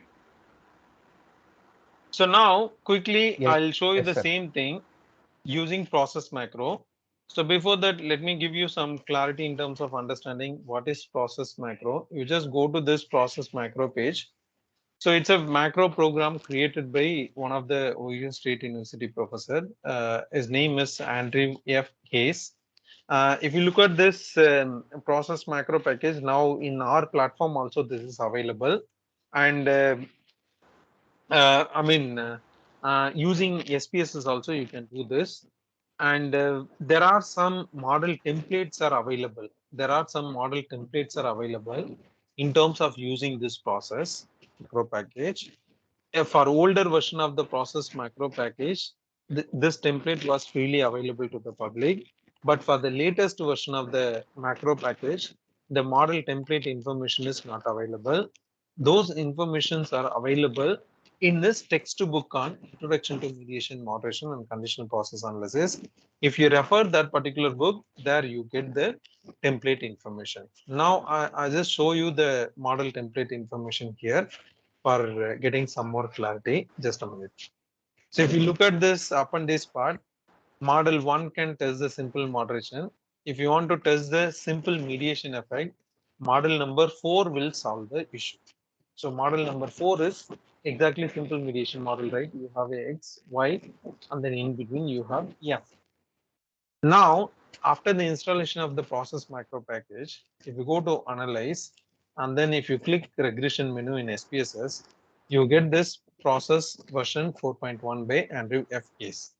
From where we can download this, you go to this process macro package and then click download button. Here you get this process version 4.1, download this and then extract this folder.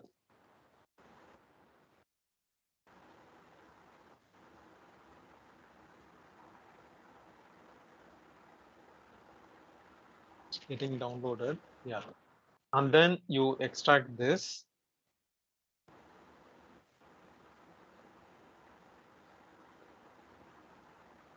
After extracting, if you go inside, you will have process version 4.1 for SPSS.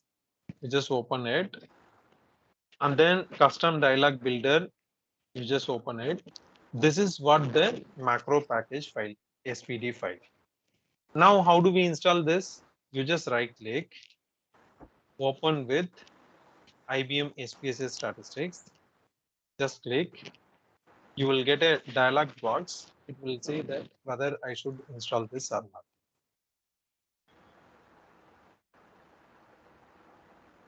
It says, right, the action will install the process.spd custom dialog file install. I'm getting error. So now how do we install this? Second option. Go to utilities, extensions, utilities, install custom dialog. Just click that.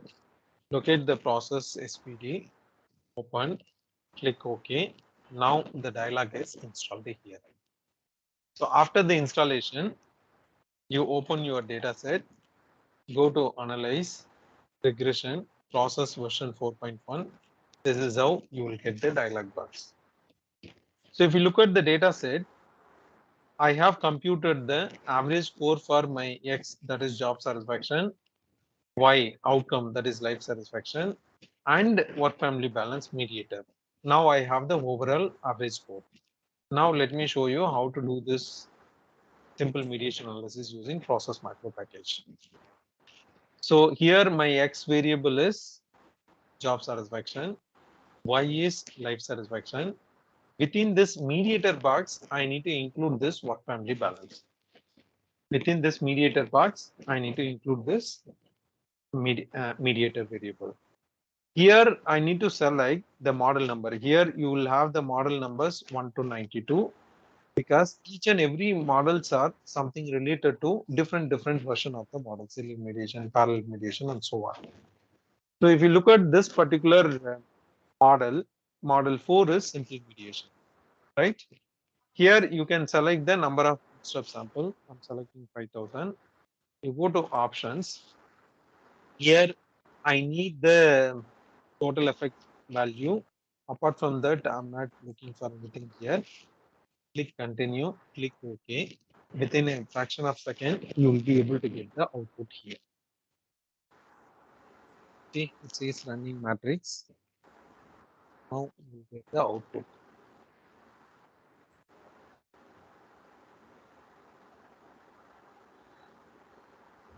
So this is how you get the output. Model number 4, X is job satisfaction JS, Y is life satisfaction LS, M is WFB, work family balance. So this particular block of output is nothing but the relationship between job satisfaction and work family balance.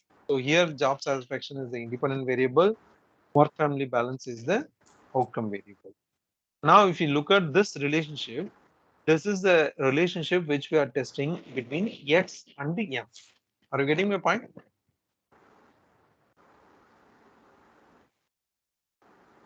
Yes, sir. Yes, sir. So that is significant because the p-value is less than 0.05. I'm getting exactly 0.0000 as value. Now, if you look at this output, this is the final step where we have tested the relationship simultaneously between X and M with the Y. So here X is job satisfaction, M is work family balance, and then the outcome variable is life satisfaction. Makes sense? Logic is clear?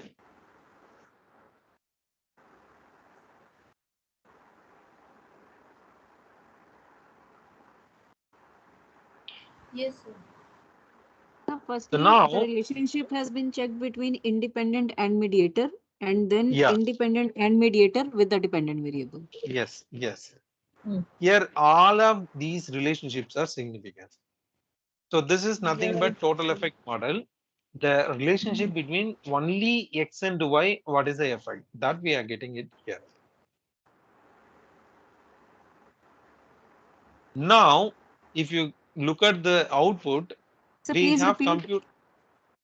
No, this is nothing but total effect model. The relationship between X and Y alone without the inclusion of M.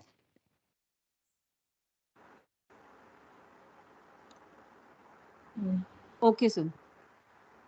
Now, if you look at this indirect effect of X and Y, we have computed 0.157 or 156 something, right? Same value only here also we are getting. And then we are getting bootstrap standard error value. Here lower limit, upper limit is not including 0. So this indirect effect is significant. So it's a humble request if you can once again repeat all the explanation of the output. Okay, now what I'll do is I just rename this JS work family balance and LS into XMY so that you get much more clarity. So no, there's no need to rename. So just the explanation. That's fine, ma'am. Not an issue. It won't take much time. Just kept it like this. Now let me run the analysis.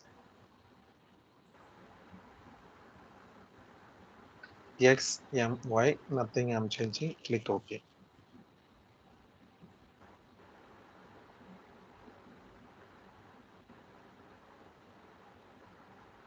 Let me check how many of them are available in the meeting window. 31.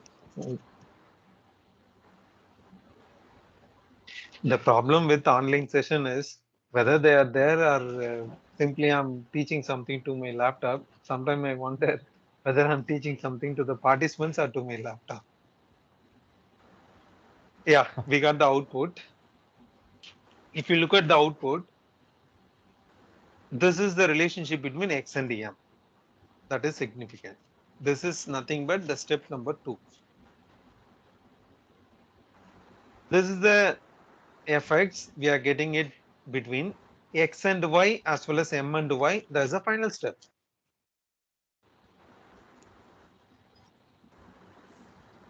Are you getting the logic? Yes, sir.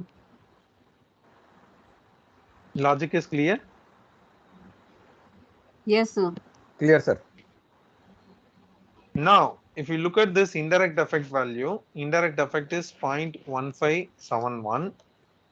So this is the indirect effect value after multiplying your X to M relationship and M to Y relationship, you get this value as 0.157.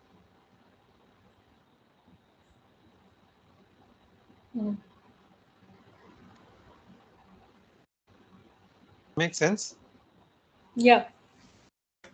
Here, simultaneously, if you look at the direct effect is also significant. What is direct effect? After including M in the model, the relationship between X and Y is nothing but direct effect. Suppose if the direct effect and indirect effect both are significant means it's a partial mediation effect. Only indirect effect is significant, but direct effect is not significant means it's full mediation. The ideal condition is always we expect full mediation model whenever we propose any mediation hypothesis and test it in the research work. But there are scenarios, there are cases where we may be getting partial mediation effect. That's fine, you just report it. Editors and reviewers may sometimes question the contribution of the study. Beyond that, there are no other issues.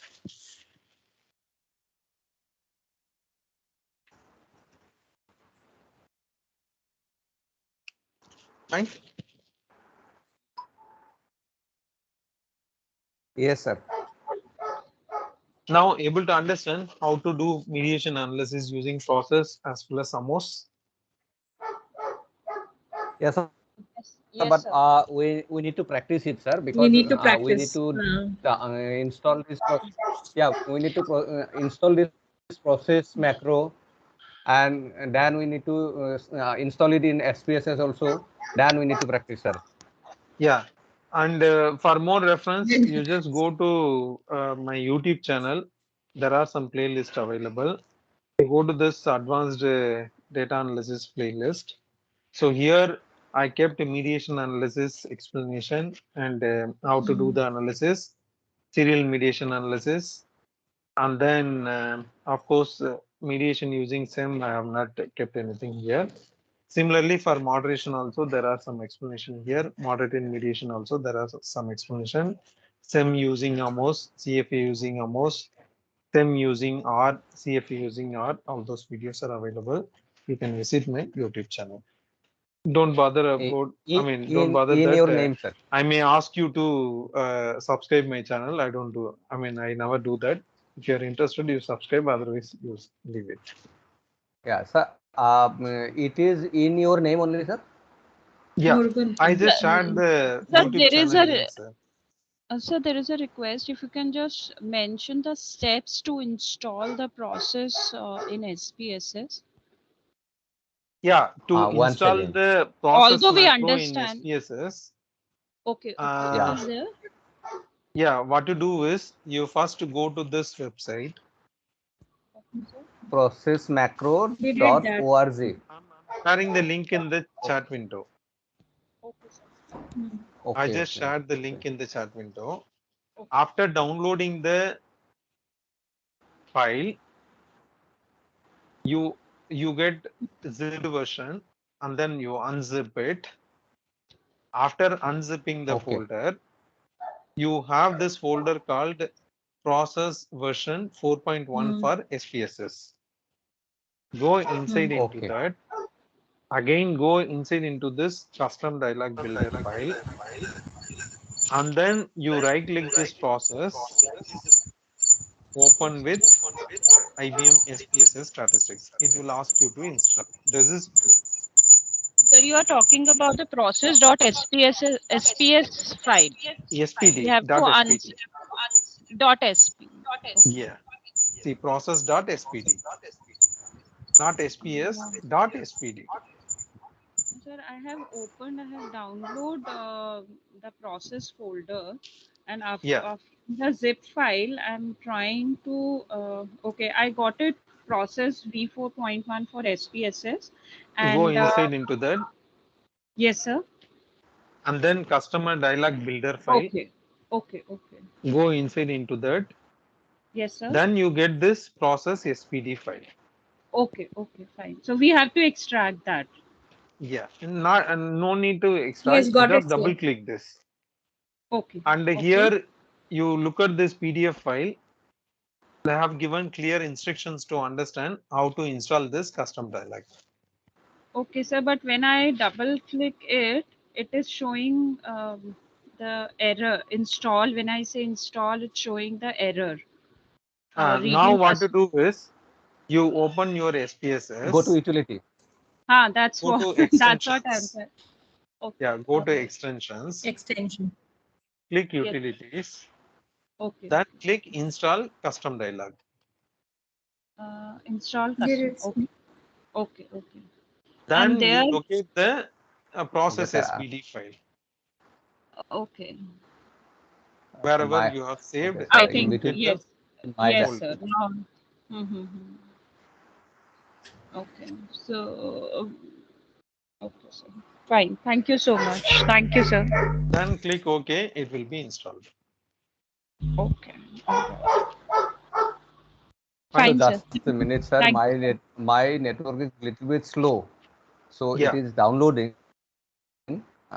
Yeah. Okay, sir. It has been So downloaded. during the break, Let you me- try to sir, install let it. me After verify the also, break, sir. we'll see, sir. Yeah, Soon, yeah. if you're facing any issues, share your screen. Okay, I'll help you yeah, to yeah. install it, sir. Yeah.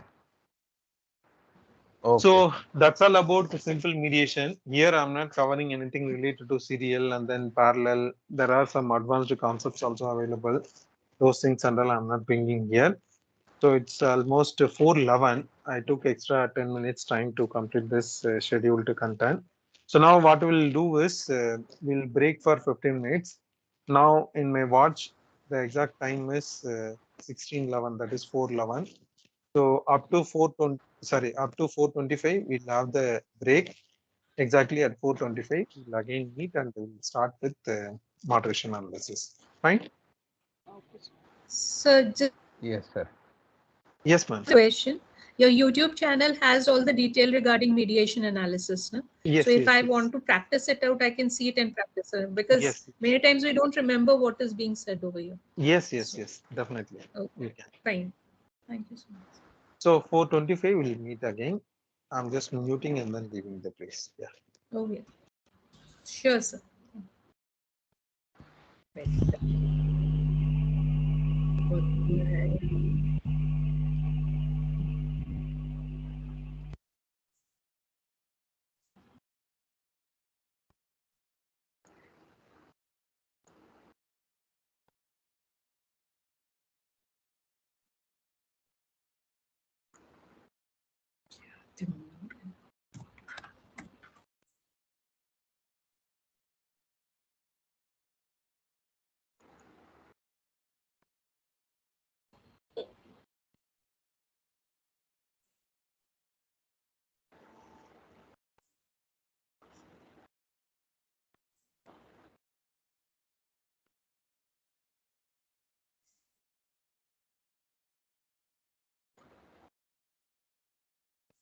Assistant.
Got Got it.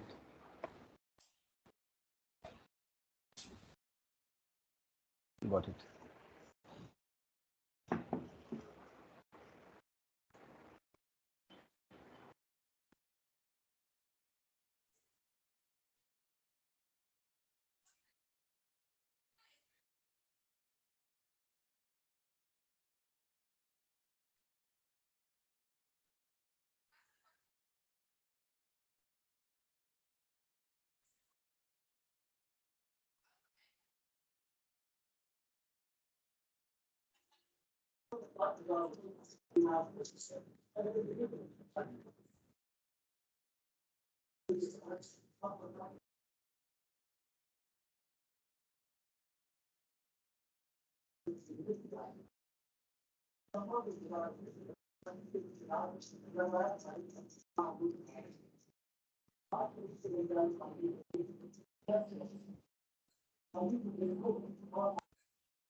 Start.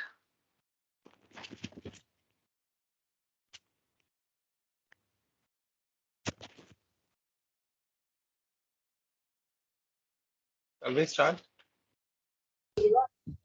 Yes, sir, we will start. Yeah. So any questions related to mediation?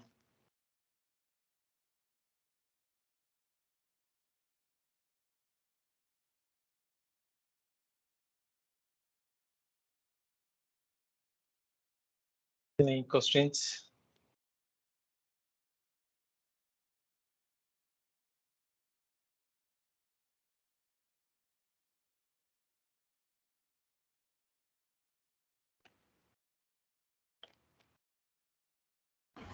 So it was just one model that we followed right now, right? So, Yes, I just shown only the simple mediation effect, ma'am. So suppose if you have multiple so it may be those things and all, I have not shown anything here. In order to discuss all those points, we may have to have separate workshop for mediation moderation. Okay, fine, sir. It's an interesting topic. Yeah. And I'll share one more resource. Let me share my screen and then I'll show it to you. So 2 years back, we have created a SWAM course. So the course name is Data Analysis for Social Science Teachers.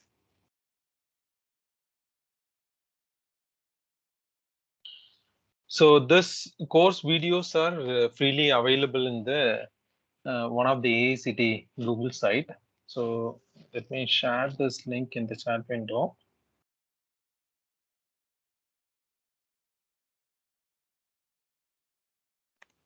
So if you look at this course page, so week number 14 is mediation analysis, week number 15 is moderation, week number 16 is moderated mediation. So here using process micro, I have demonstrated everything.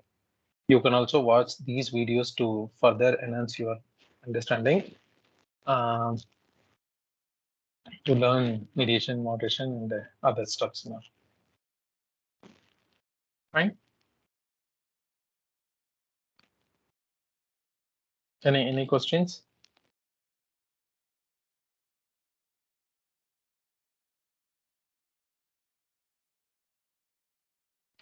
So shall I start moderation?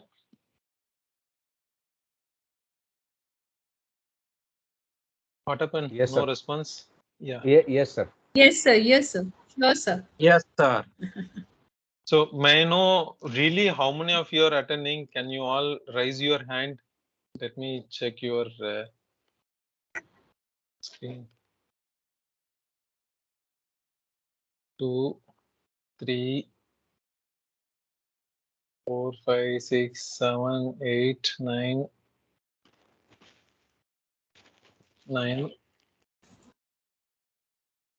10. I'm here, sir. Yeah. 10. Beyond 10, I could not see any response. Even it's a good number, 13. Okay. Yeah.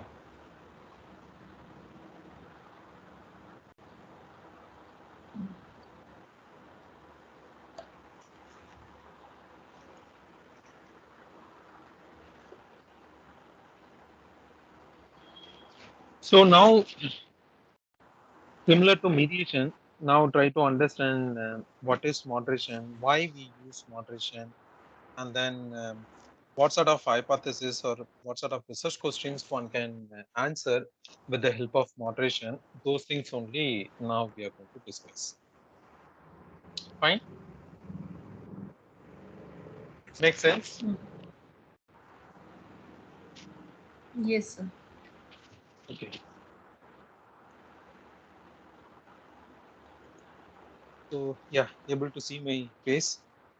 Just stand for some time because continuously sitting is also bad. Yeah. Now, if you look at the slide, so first of all, you try to understand why we do moderation and what sort of research questions we can answer with the help of moderation analysis. First, try to understand this logic. So, moderator is a variable that will further strengthen or weaken or sometimes change the relationship between X and Y. That is the role of the moderator. From the theoretical point of view, moderator is also an antecedent for your outcome. Make sense? Here, we are specifically interested in terms of checking or assessing the combined effect of X as well as moderator on explaining Y. That is what we are trying to check. I'll give you some examples to understand this logic before I proceed further why we use moderation and all. Let us assume that in the literature, they say that according to goal setting theory, they say that when you fix really difficult tasks to your, difficult goals to your employees, in turn, that will be resulted in better performance. That's what goal setting theory says. Let us assume that I'm setting a really difficult task to this participant group. So the difficult task is you go and participate in 20-kilometer marathon. Do you really think that all of the participants will be able to complete 20-kilometer marathon, including myself? I don't think so. Are you getting my point? Yes, sir. So what I'm trying to say here is, according to goal setting theory, they say that when you set really difficult goals, consider that as a X, that will be resulted in higher level of job performance. So here setting difficult goal is positively impacting higher level of job performance. That's what goal setting theory says. Yes, possible, feasible, but it is not true for everyone, right? See, I'm not a great athlete. I don't think so I'll be able to complete 20-kilometer marathon. You may be a great athlete. You can complete 20-kilometer marathon. It differs person to person, right? So here we can explore the mechanism of task ability level of the person. So it's not that all of us are having similar kind of task ability. All of us are having similar kind of task ability. The people, those are having high level of task ability, for them, yes, this may be true, but for the people, those who are not having the sufficient task ability, for them, this relationship may not be true. So here, this task ability is acting as one of the moderators.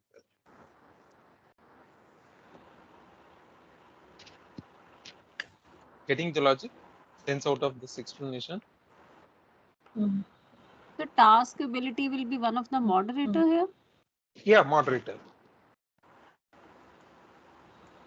So for a high level of task ability, this relationship will be stronger. For low level of task ability, the relationship will be weaker.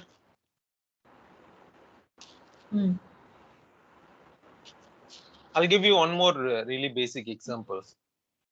Let us assume that it's an offline session and we are all going to a restaurant or maybe some 3-star or 5-star hotel, and organizers are giving some party to us at the end of the workshop or maybe in between.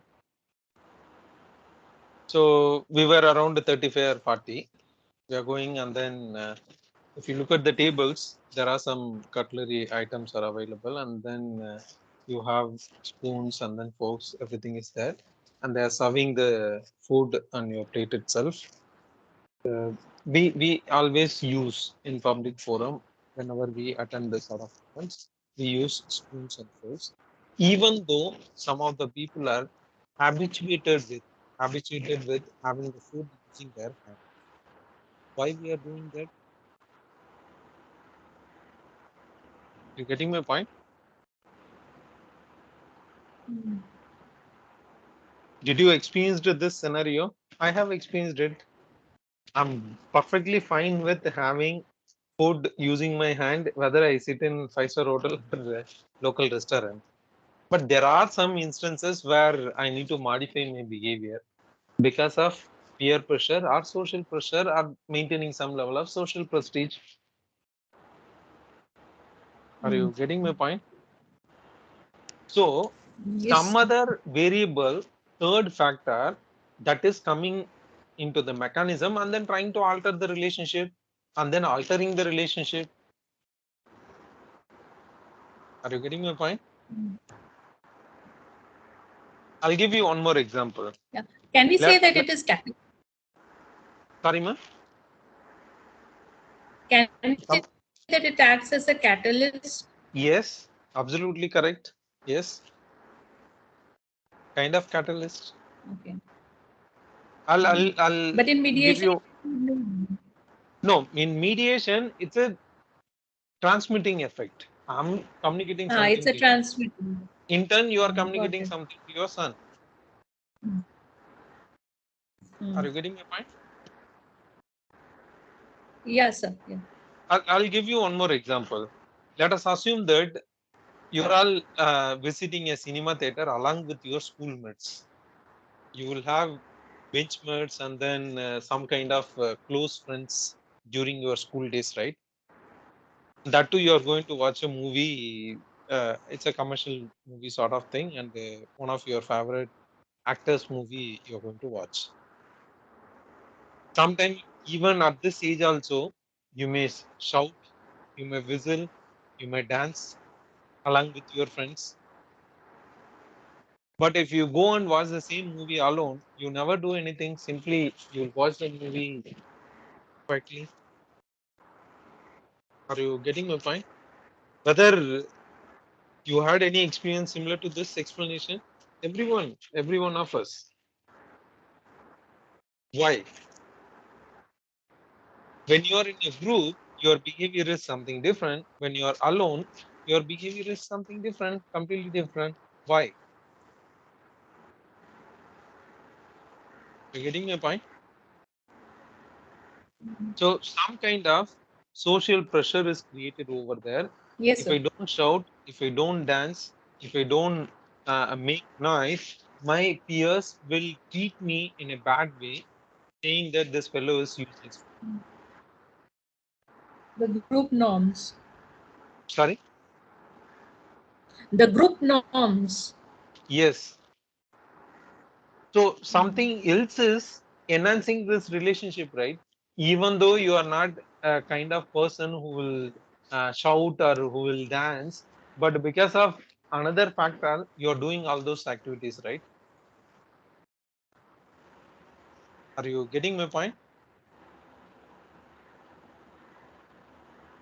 Yes. This is called moderation. Whistling and doing these activities will strengthen the relationship with the friends.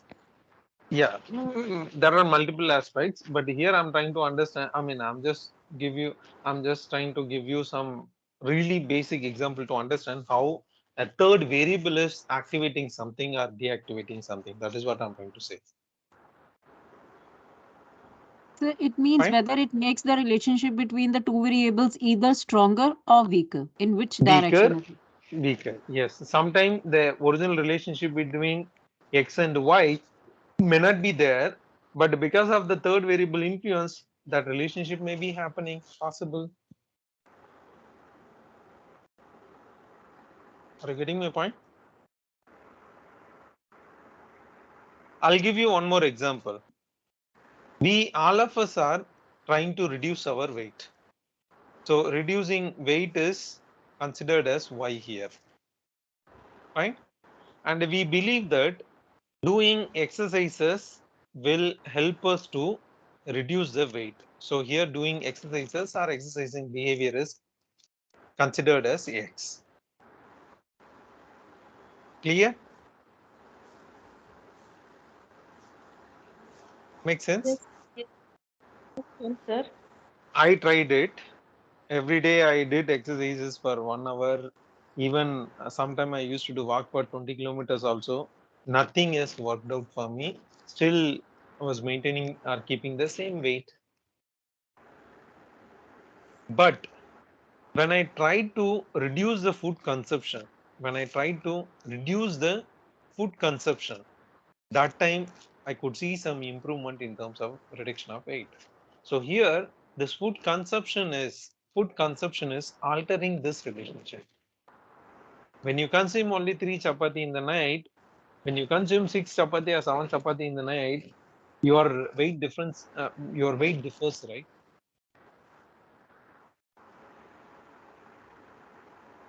Able to understand? Okay, it may, yeah, it may vary from person to person also. Person to person. That is also there. Able to understand?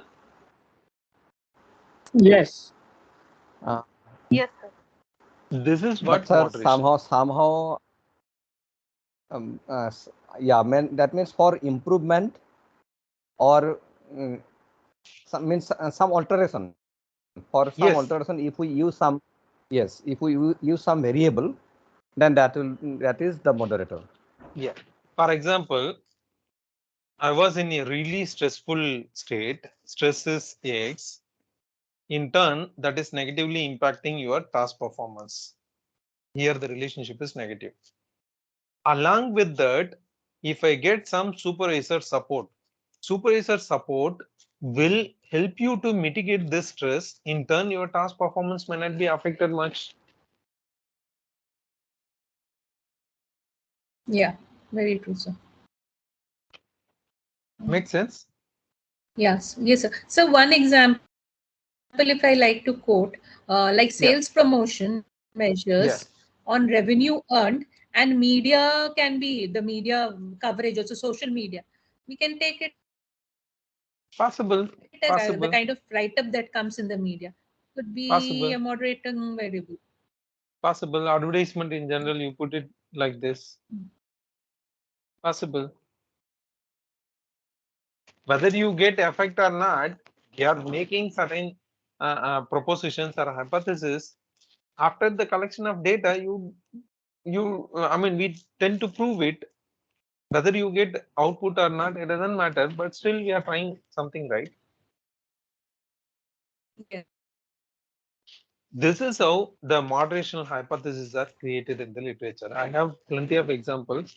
Due to lack of time, I'm not bringing all those examples here. Now try to understand why moderation is required.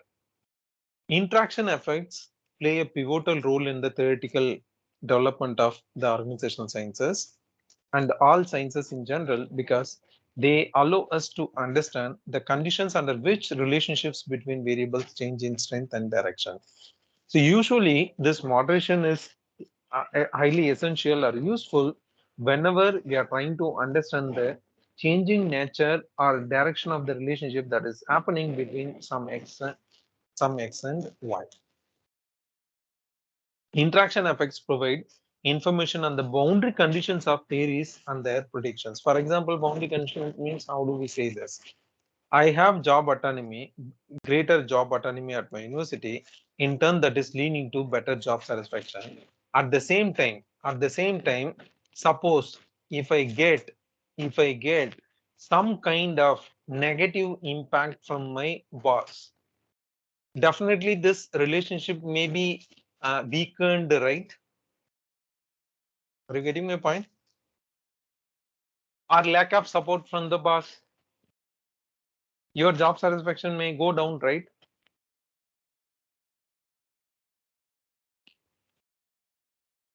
Are you getting the logic?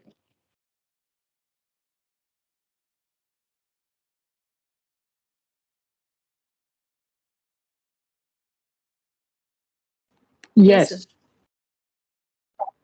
So putting this boundary condition is nothing but boundary condition. So when you have lack of support, what sort of relationship you are getting, happening.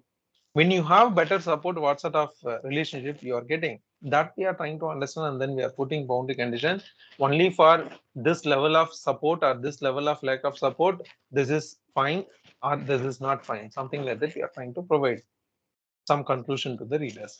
This is what putting boundary condition. As such, the better our understanding of how to estimate interaction effects, the better our theories will be, because they allow us to know conditions under which theories have better or worse explanatory and predictive power. So unless you do some revision, unless you revise the existing theories, I don't think so we'll be able to get better understanding about that particular phenomenon. Moderation is one of the effective approach in terms of revising the existing theories, relationships, and phenomenon. Fine. Can you please repeat boundary conditions again, sir, please? See, for example, you have a lot of autonomy in your workplace, ma'am. That is essentially leading to better commitment. At the same time, let us assume that your boss is abusive in nature. What will happen to the relationship? Even though you are getting better autonomy, your commitment level will go down, right? This fellow is torturing me like anything. Why I should be committed to this organization? This is the kind of feeling you get, right?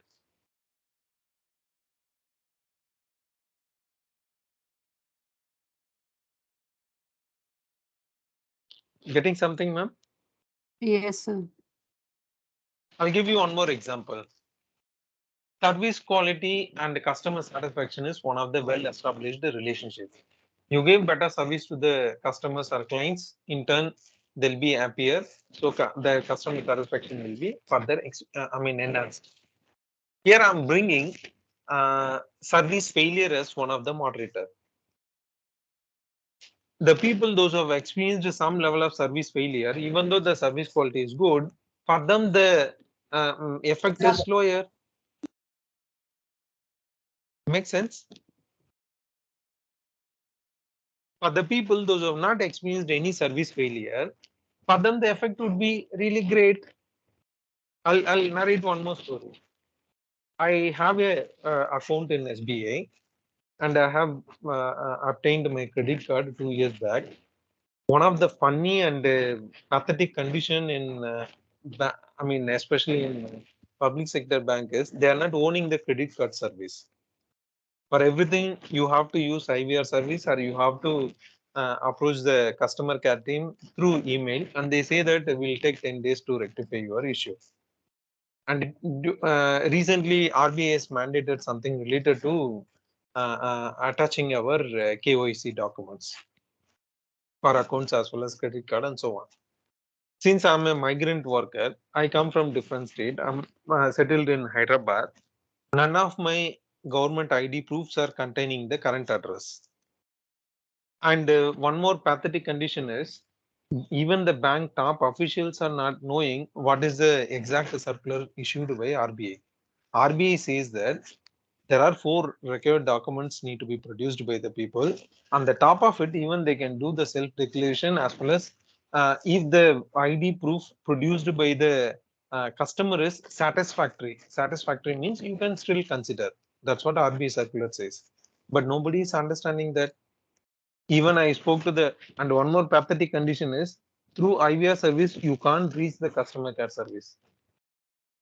Through chargeable number only, you would be able to reach the customer care service. I lost close to 150 rupees for interacting with the customer care service person.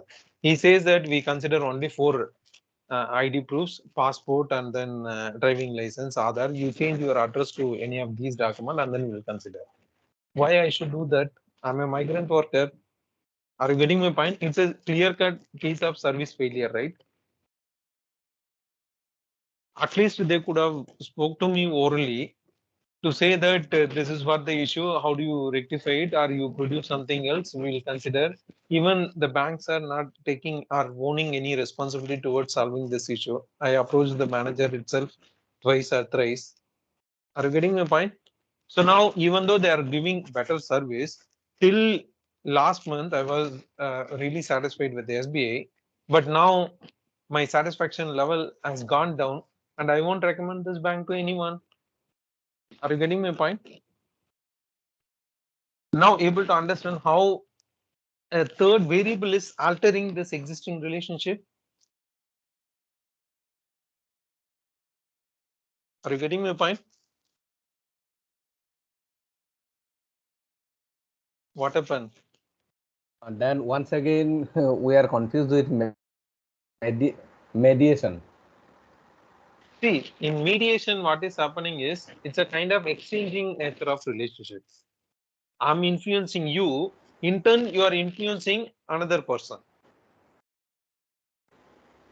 Job satisfaction, job autonomy is affecting job satisfaction. Then after that, job satisfaction is resulted in higher level of organizational commitment. Here, JS is a mediator. In moderation, this particular relationship is impacted by third variable.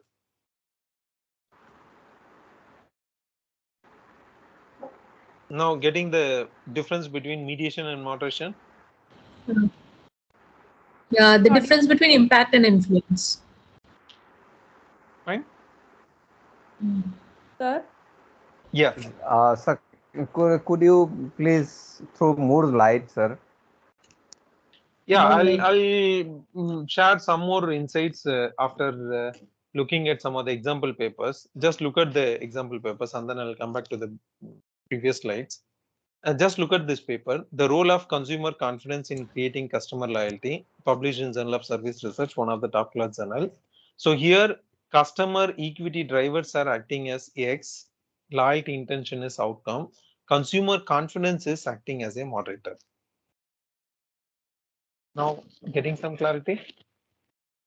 Whenever you see a arrow pointing towards another relationship, that is moderation.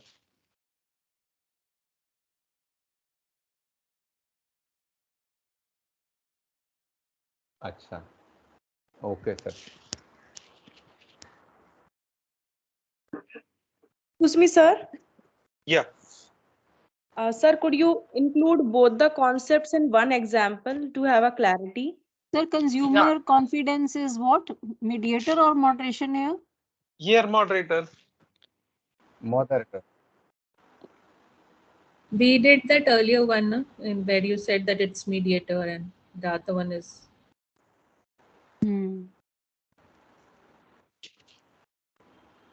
The first example of mediation which you shared. I do have papers. Just look at this paper. Strategic decision making, the effects of cognitive diversity, conflict, and trust and decision outcomes. Here, can you locate which one is mediator and which one is moderator?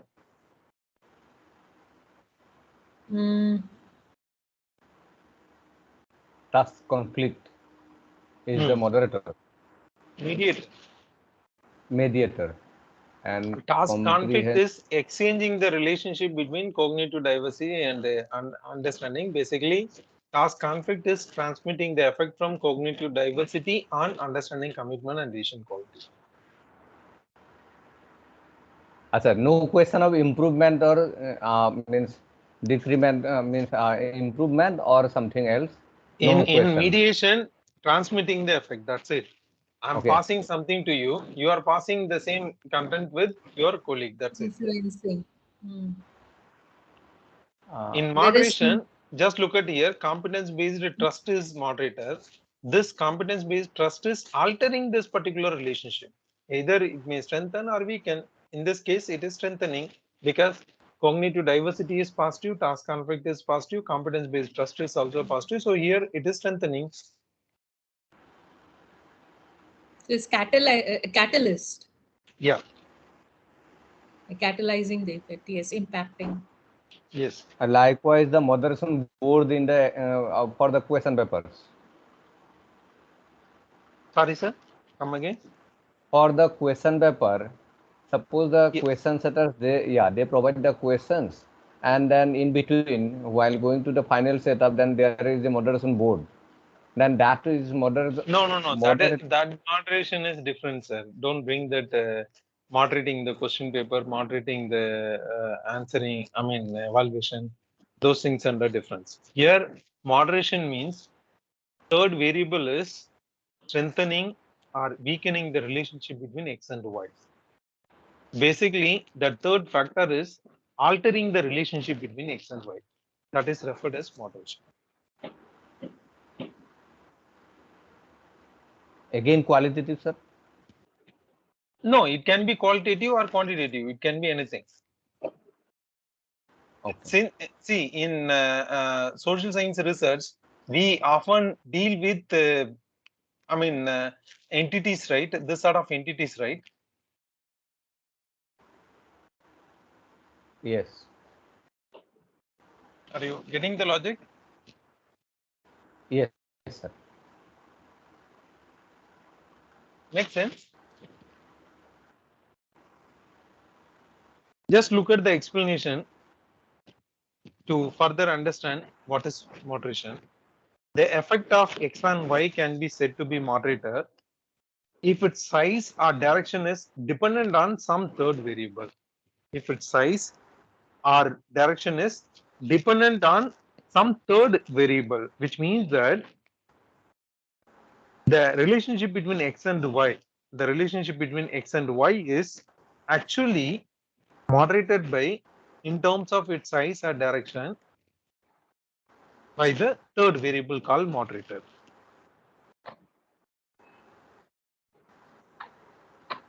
Okay, got it, sir. Got it, sir. Now, getting the logic? Yes, sir. Makes sense?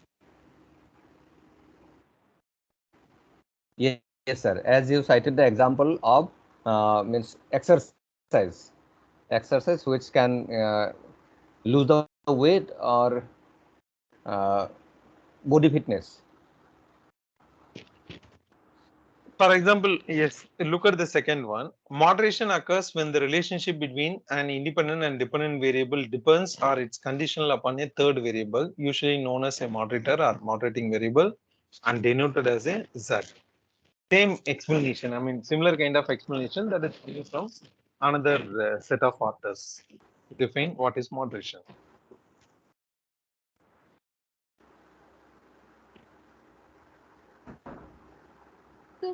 So in moderation, the third variable is either making the relationship between the already two variables stronger or weaker. So that is moderation. So then Yes. what is mediation? So like in mediation, the relationship between X and Y is transmitted by third variable. For example, I'm trying to influence you by stating that don't eat this, the X food, Y food, so that you will be able to reduce your weight. I'm influencing you, which in turn you are able to reduce your weight. The result is outcome. I'm communicating something to you, right? So in between you have some mechanism, that is mediation. so it means For X is example, influencing I'm Y. request. No, just a minute. I'm just requesting the organizer to share few more references to the participants. First, I'm sending the materials to the organizer, and then organizers are transmitting the same content with the participants. So here, organizer is considered as a mediator. They're just simply transferring the information coming from X to Y. Okay, sir. Now, like sense? Your friend was a mediator in buying you an apple. Yeah. Your friend was an influencer influencing you in buying an Apple tab. Yeah. What you want. So he becomes a mediator. No, So he is not a mediator. See, seeing that WhatsApp status can be considered as a stimuli.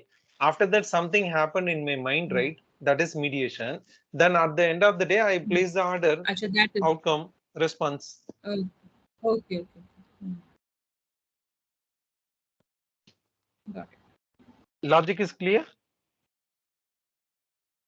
In moderation case, you have X, Y. The strength of the relationship is weakened or modified by the third variable. Basically, your moderator is impacting the relationship between X and Y. Impacting in the sense or influencing the relationship between X and Y. Depending upon the third variable, your X and Y relationship is getting altered.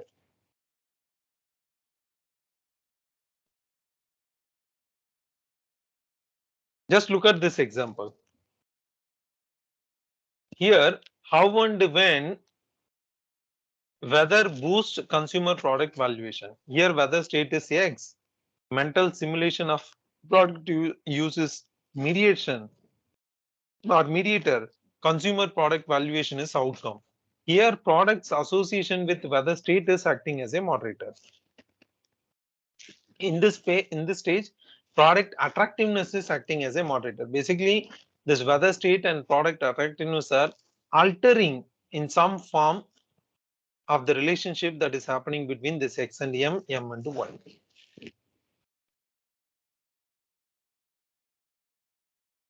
Now getting the clarity?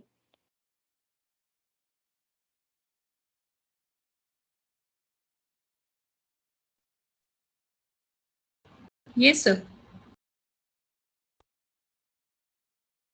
The product's association with weather state and product attractiveness is moderation, acting as moderation here. Yes. Okay. Just look at this example.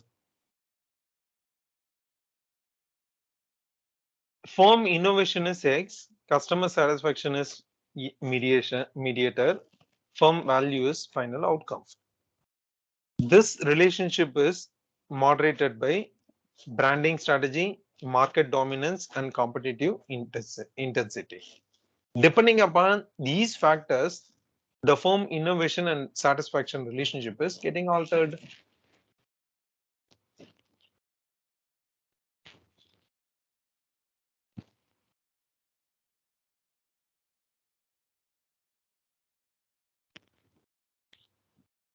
Fine.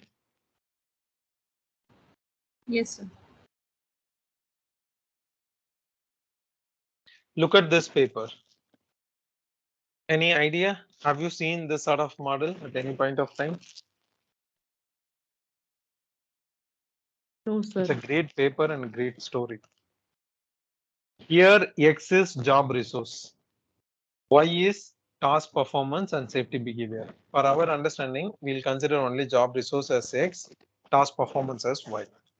Homesickness is actually moderating the relationship between job resource and task performance.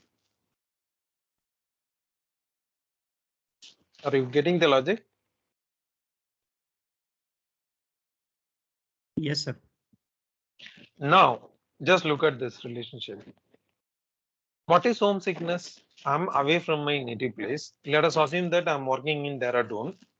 I all the way came from southern part of India. Even though I have plenty of resources at my job, of course, that is enhancing my performance. But at the same time, if I have a lot of homesickness, definitely this relationship may be weakened, right? Yes, sir. At the same time, if you have some level of emotional stability, this is my job, this is my ambition, this is my profession, so I need to do a better job. I'm emotionally stable. I'm not affected by this homesickness. So still, I would be able to maintain the similar level of task performance. So it's a three-way interaction effect model, basically.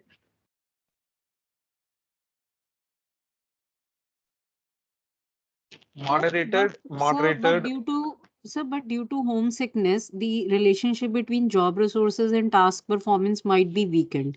But at the same time, you have said if there is an emotional stability among the employee, then this relationship can be maintained as such. So then maintained or maybe further improved by mitigating the negative impact that is coming from homesickness. So yes, sir, but on one hand, homesickness is making the relationship between the two weaker. But on the other hand, if emotional stability is maintained, the relationship can be stronger. Sir, in that sort of situation, what would be the net impact? Like if we want to check here the impact would be assessed by comparing low level of homesickness and high level of homesickness between X and Y. Along with that, high and low level of emotional stability. That's how we do the interpretation. Suppose if they have low level of homesickness, for them, what is the net effect between job resource and performance? If they have high level of homesickness, what is the net effect between job resource and performance? Suppose if they have mean level of homesickness, what is the effect between job resource and task performance? This we computed with the help of a procedure called simple slope effect analysis. which analysis? Simple slope effect analysis. Okay. Sir, can you please go back to the previous slide where you have cited the paper from innovations? Okay, sir. Thank you. Thank you, sir. Fine. Now look at this paper. Just to understand this relationship from the theoretical point of view. High core self-evaluation, evaluators maintain creativity, a motivational model of abusive supervision, Journal of Management. See, my supervisor is really abusive in nature, it's a negative construct. Intrinsic motivation is positive construct. When you link a negative construct with the positive construct, the relationship is negative. When you link intrinsic motivation with another positive construct, the relationship will be positive. Up to this part is, up to this part, are you getting the clarity?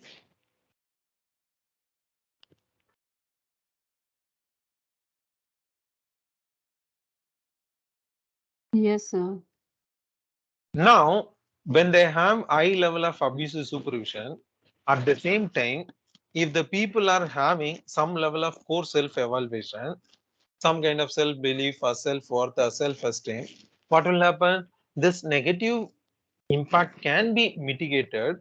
Further intrinsic motivation can be maintained, which in turn that will boost their creativity level. That is the theory they are trying to develop. That's the model they are trying to test it here. Story is interesting.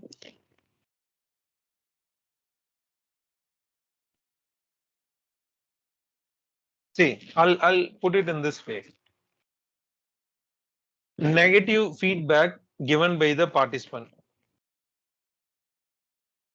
on my intrinsic motivation level, and then course delivery is the outcome. If couple of participants are coming and saying that the session is utter waste, we wasted almost 4 hours time, nothing we got at the end of the day. Definitely that will reduce my intrinsic motivation level, right? At least in general, my motivation may go down, right, to do next sessions. In turn, that may affect my quality of delivery also, right? Are you getting my point? At the same time, suppose I know what I'm doing and I do have some self-belief or self-esteem or self-efficacy. I'm not bothering about this set of negative feedbacks given by some other participants. So I would be able to maintain same level of motivation, which in turn that may not much affect my post delivery. Are you getting my point?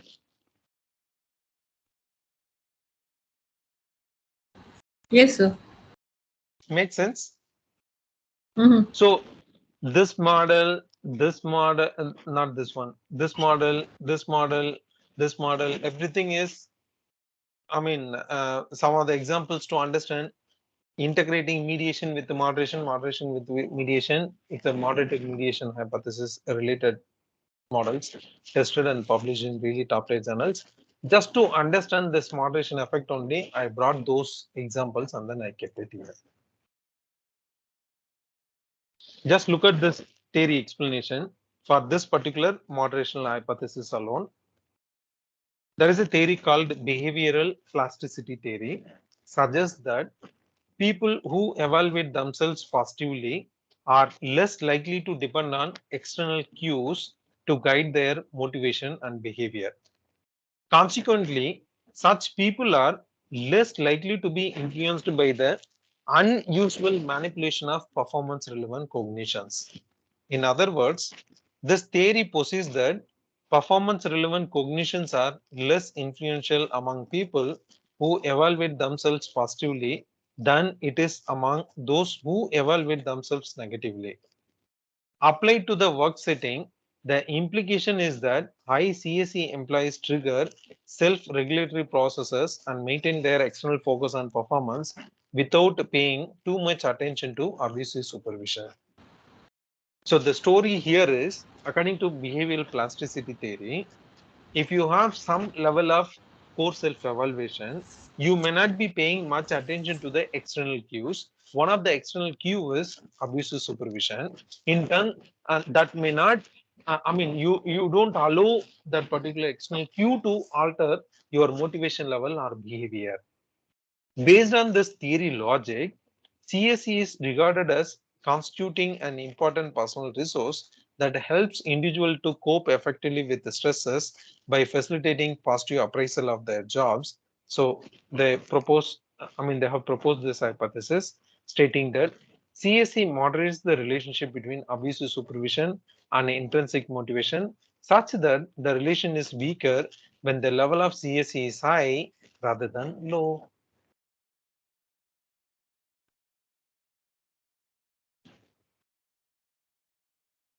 Now, getting some idea, vague idea, how the moderation hypotheses are proposed in the literature.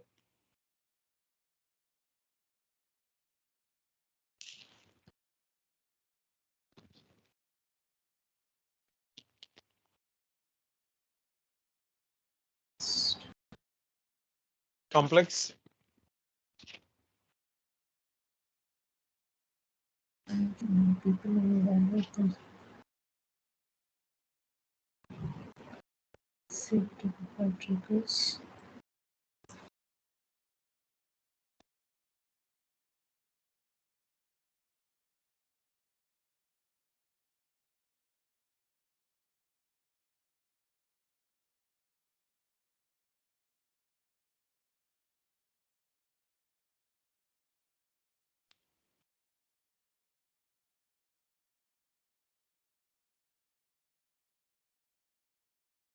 What happened? Understood?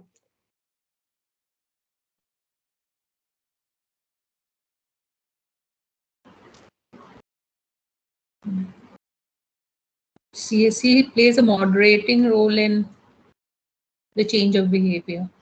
Yeah. With any other negative the negative practical implication meaning of involved.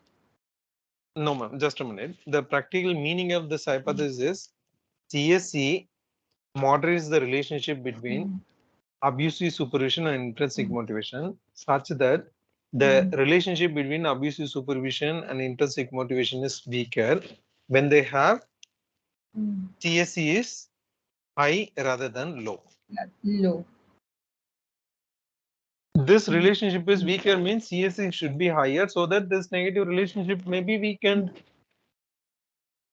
If it is weakened, that is better for us because intrinsic motivation may not go down.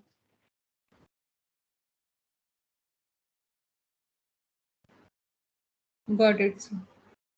Are you getting the point? This is how we need to specify the hypothesis with the help of the theory.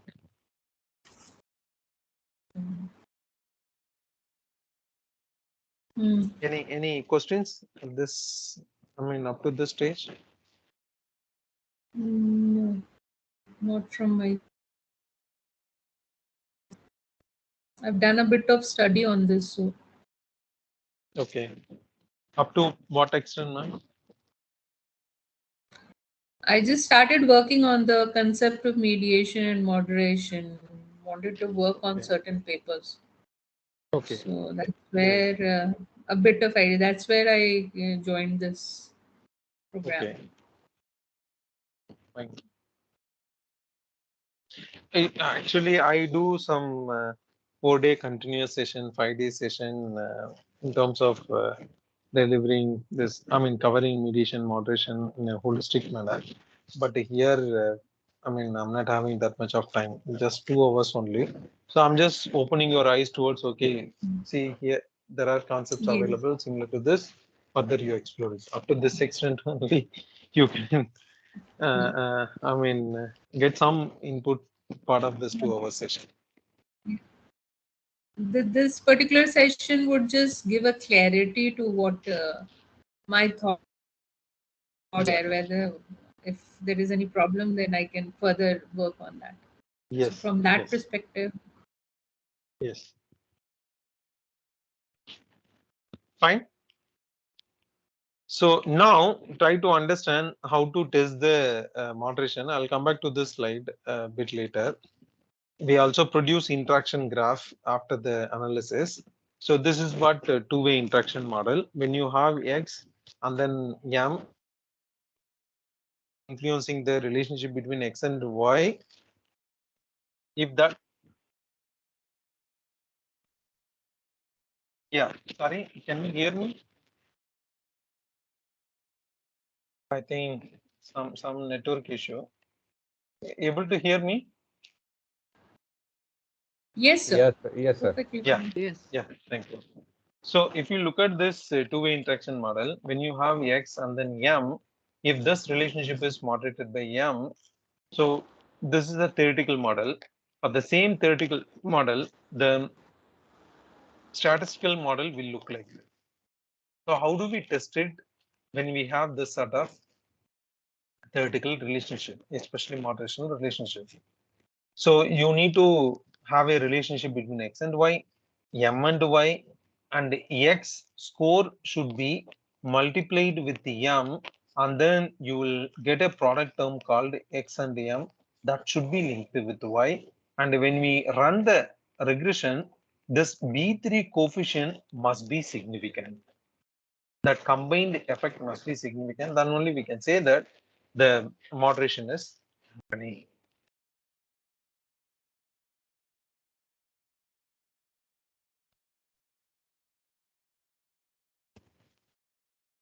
Getting?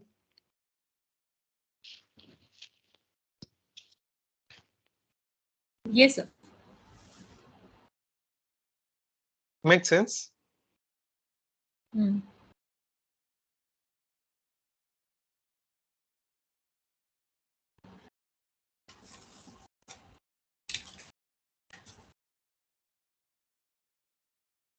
For the same model, the equations will look like this. There are two concepts are available here. One is main effect model and then interaction effect model. In main effect model, we are just connecting X with Y, M with Y. If you look at the interaction effect model, we have the relationship between X and Y, M and Y, as well as that product term, newly created product term, right? X and M with Y.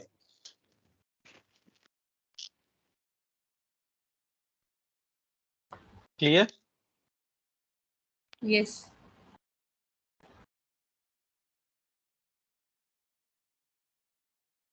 Makes sense? Yes, Yes, sir. sir. Once you get significant effect for this B3 coefficient, see, one more thing, please remember this. In interaction effect testing, whether we get significant effect for this B1 or B2, it doesn't matter. But we should get significant effect for this B3 in this equation. If you don't get B3 for B3 significant effect, which means that there is no moderation, there is no interaction. Yes, sir. That is also a research. Fine. Yes. And once we are done with this, we need to do something called simple slope effect. Before that, just look at this slide. So there is a concept called interaction graph. Whenever you look at any papers, there we also report our results along with the interaction graph. Let me show you one of my paper here.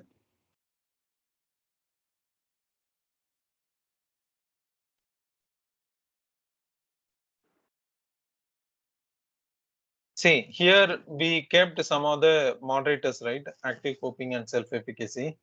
Now look at the interaction graph, which we have plotted here. Look at this interaction plot. X-axis is family instability, low level of family instability, high level of family instability. Then family work enrichment is Y as far as this moderation effect is concerned.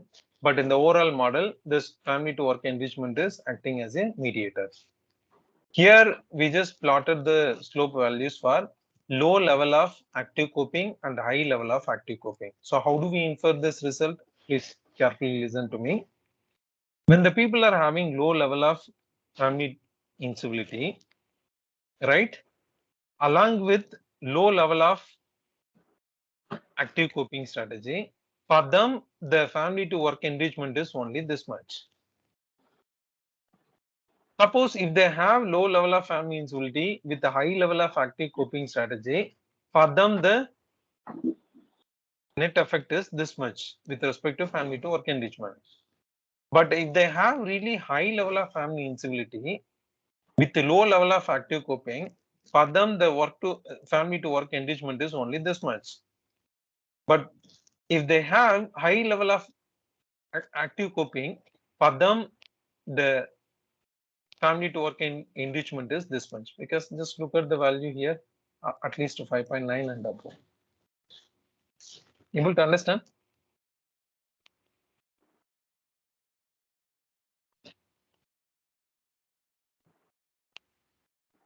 Are you getting the logic?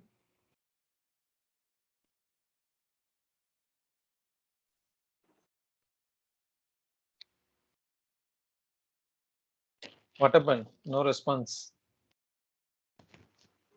So whenever you look at any interaction graph, if both the slopes are exactly parallel means no interaction. If both the slopes are not parallel means there exists a interaction. That's how we conclude the result. Interaction. Yes, yes.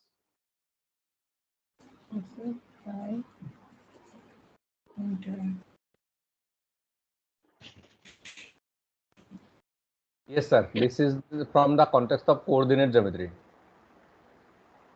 Fine. Yes, sir. Yes, sir. So once we are done with this, we need to check the simple slope effect. The simple slope analysis logic is very simple.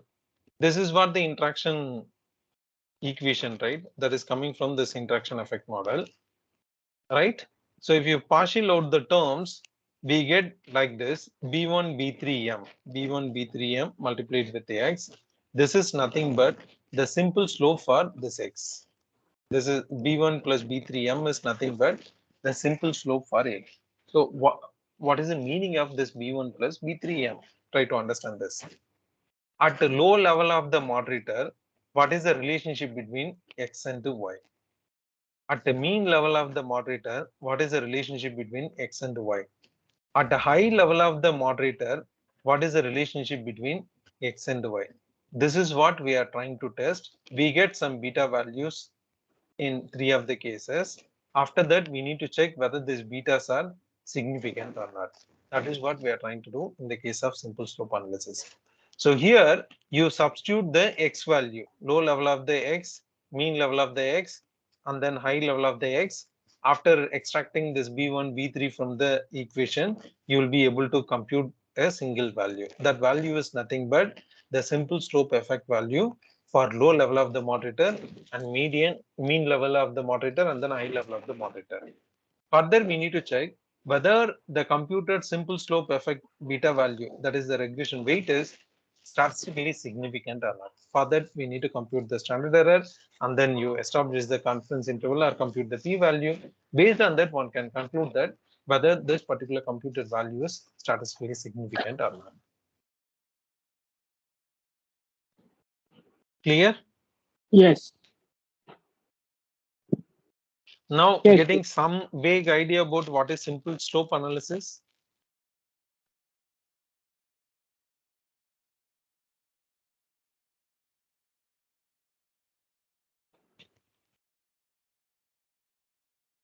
Yes, sir. So in interactions, we get three types of effects. One is enhancing effect, second one is buffering effect, and then the third one is antagonistic effect. We get enhancing effect, buffering effect, and then antagonistic effect. These are the three types of effects we get it from interactions. What is enhancing effect? Your moderator is further strengthening the relationship between X and Y, further enhancing the relationship between X and Y. What is buffering effect?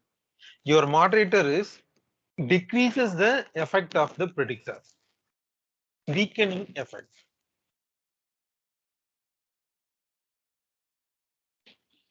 Make sense?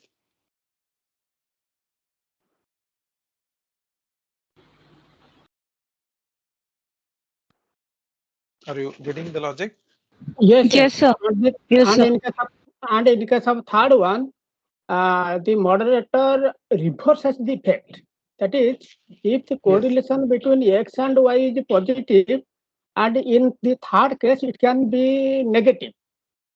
Yeah, after the inclusion of the moderator, your sign of the relationship between X and Y may get changed. Will change. That is called antagonistic effect. Yes. For example, the scheduled session timing is 2 o'clock to 5 o'clock. If I extend the session slightly beyond 5, nothing will happen. Up to 5:30 also, I hope that you will listen to me. If I extend the session up to 7 o'clock, maybe beyond Then 7 o'clock, everything will go away from your mind. There, the effect is reversed, right? Yes. Are you getting my point? Yes, sir. Yes, sir. Yes, sir. Makes sense? Yes, sir. And there are some certain issues we will get into moderation. One is reliability. Second one is nonlinear effect. You can also check the curvilinear effect or nonlinear effect further by squaring the term. So which estimation technique we should use? There are debate that is going in the literature in terms of selecting the appropriate estimation technique. Then statistical power of the interaction. How do we establish the statistical power of the interaction? Then we have some of the sophisticated concepts like mediated moderation and moderated mediation and all, and then plotting the interactions. So these are some of the references I have used in terms of creating this PPT. There are some more references also available. For more details, you just visit my personal page. There I have given good amount of references in terms of understanding moderation as well as mediation. For everything, just look at the headings. Mediation, parallel mediation, serial mediation, moderation analysis. Conditional process model is nothing but moderated mediation and mediated moderation. Then nonlinear interaction effect, control variables, common method bias, formative measurement, item parceling approach, scale development, social relation modeling, omitted variable bias, endogeneity, causal claims or causal inferences, item response theory, multi-level modeling, mixed method research, other references, why do papers get rejected, peer review process, academic writing resources, useful books, whatever may be the books I have referred during my PhD journey. Even beyond that, I just kept everything. It may be useful to outside people. Then data analysis resources, then open educational resources, then open textbook resources, then open source software resources. Please feel free to visit my page. There you will get more references. So can we get the that your address of your page? Will the already I have copy pasted the link in the chat box, sir. But I do not know how to copy it from the chat box. You just click the link, sir, in the chat window. It will be opened in your browser. But in the chat window, I am unable to press it. The mouse is not working. If yes, mouse sir. is not working, that's the problem of your system. Acha. or you use the touchpad and then you try to click the link. If you move your cursor, you will get the hyperlink. Beyond that, I don't know how to help you on this. Sir, I will share all the links with you, sir. I will share the links. Yeah, thank you, sir. So now what I'll do is I'll use process macro to do this analysis, and then we'll try to understand the interpretation of the results. So in order to do this, I'm going to use a data set that is coming from part of this particular paper.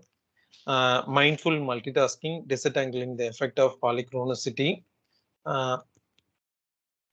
disentangling the effect of polychronicity and work-home conflict and life satisfaction. It's a short research note only. It's a big project. In fact, we did not get enough responses, so we just submitted this paper in the form of a research report in one of the SSA journal, the Journal of Social Psychology. If you look at this data set is freely available to the reader. Anybody can download it from this particular link. The data set downloadable link is available here in the paper itself. Already I have shared everything in the Google Drive folder. So this site is coming from University of Miami, because there is a request from the journal side in terms of uploading our data set in one of the permanent repository, open source repository. Since my university is not having any repository, something similar to this nature, so one of my co-author, he has uploaded everything in this repository. If you click this SPSS file, you will be able to download the data. If you click this survey questions, you will be able to see the survey questions which we have used in this study. For example, if you open the study measures,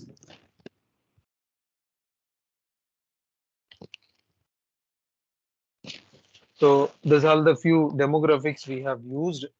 And then work to family conflict was measured using these items. Family to work conflict was measured using set of questions, using these items. Similarly, life satisfaction, and then polychronicity, then mindfulness. This is how we have measured our constructs. And then this is the survey introduction page. This is how we did our study.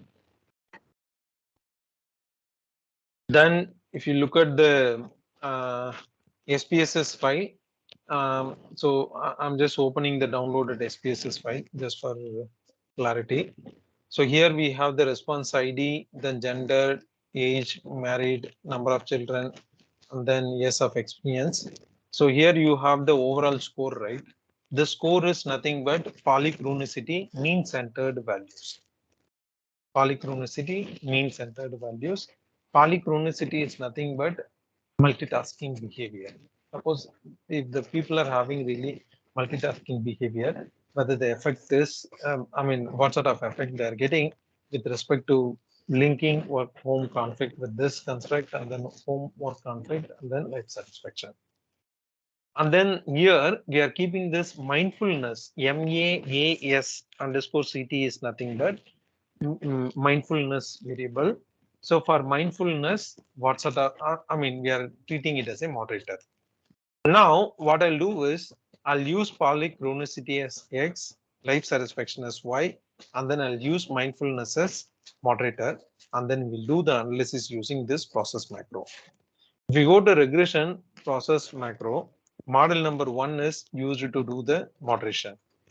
Suppose if you're going to do this using usual regression procedure, how do we do that? Let me show you. You need to multiply this mindfulness moderation scores with the X scores, that is polychronicity scores. That you can do it using this transform function. Go to transform, compute variable. This is nothing but the poly multiplied with MAAS, mindfulness. So here I just include polychronicity, add asterisk. Asterisk is used for multiplying this score with this particular score. Then click OK. If you go back to the data set, you will be able to get additional column of information. This is what the product term which we have created here. the product term is nothing but this X into M. This X into M. Make sense?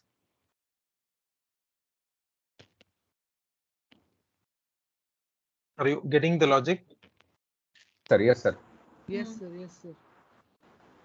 Now, what you do is, I'll show you how to do my main effect and then interaction effect using hierarchical regression analysis. Have you heard about hierarchical regression? Have you done at any point of time? Not yet. Okay, let me show you. Go to analyze, regression, linear. In the first stage, I'm treating life satisfaction as dependent.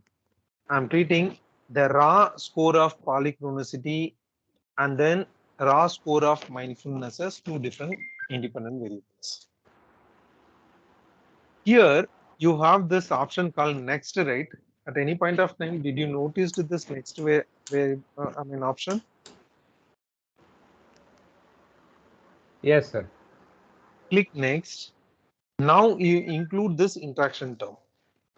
In hierarchical regression, what we are trying to understand is, are there any incremental effect that is produced by the second stage variable which we have included in the regression model? In the next stage, second stage, we are keeping this multiplied product term, right? That is interaction term, right? Whether this interaction term is capturing any additional variance or not, that is what we are trying to understand here. That's the core objective or the core aim of running hierarchical regression. After doing this in statistics, you can ask for R-squared change. That will tell you how much of R-squared change that is coming after the inclusion of this interaction term in the model. Click continue, click OK.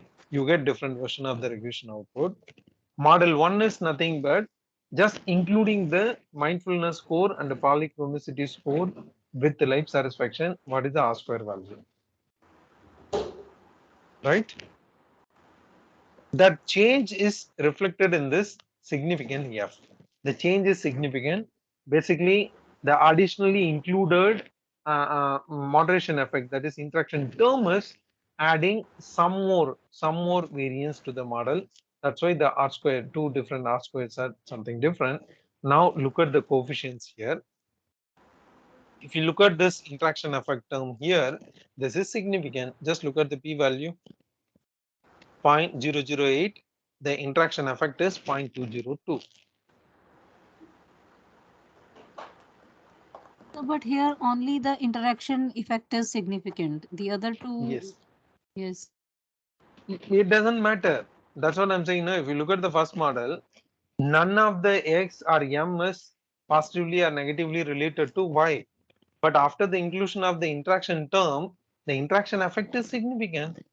That's fine, great. So it means the variables itself are not impacting the Y, but when they are included as interaction term, they are having significant impact on the Y. Basically mindfulness is playing some role here. That's why the interaction effect is significant.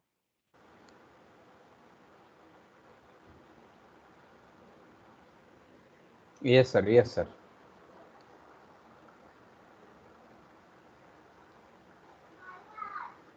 एकता में ball है, एकता में ball है. The same thing, now I'll show it to you through process. Go to regression, process version 4.1, model number 1. Here X is polychronicity, and then W. You just check the template information, whether that should be W or M.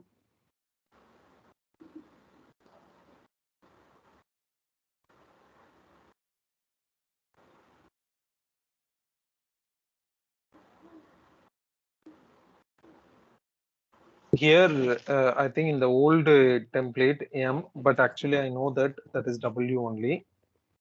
It's a old template. So now let me include this mindfulness in W box, life satisfaction in Y box.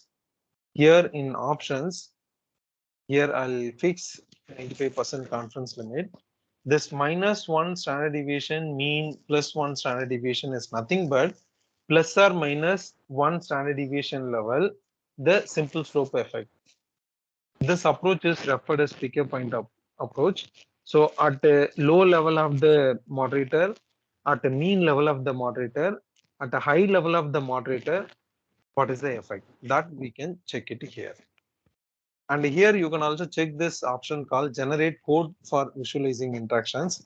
With the help of this code, you can automatically create the interaction graph using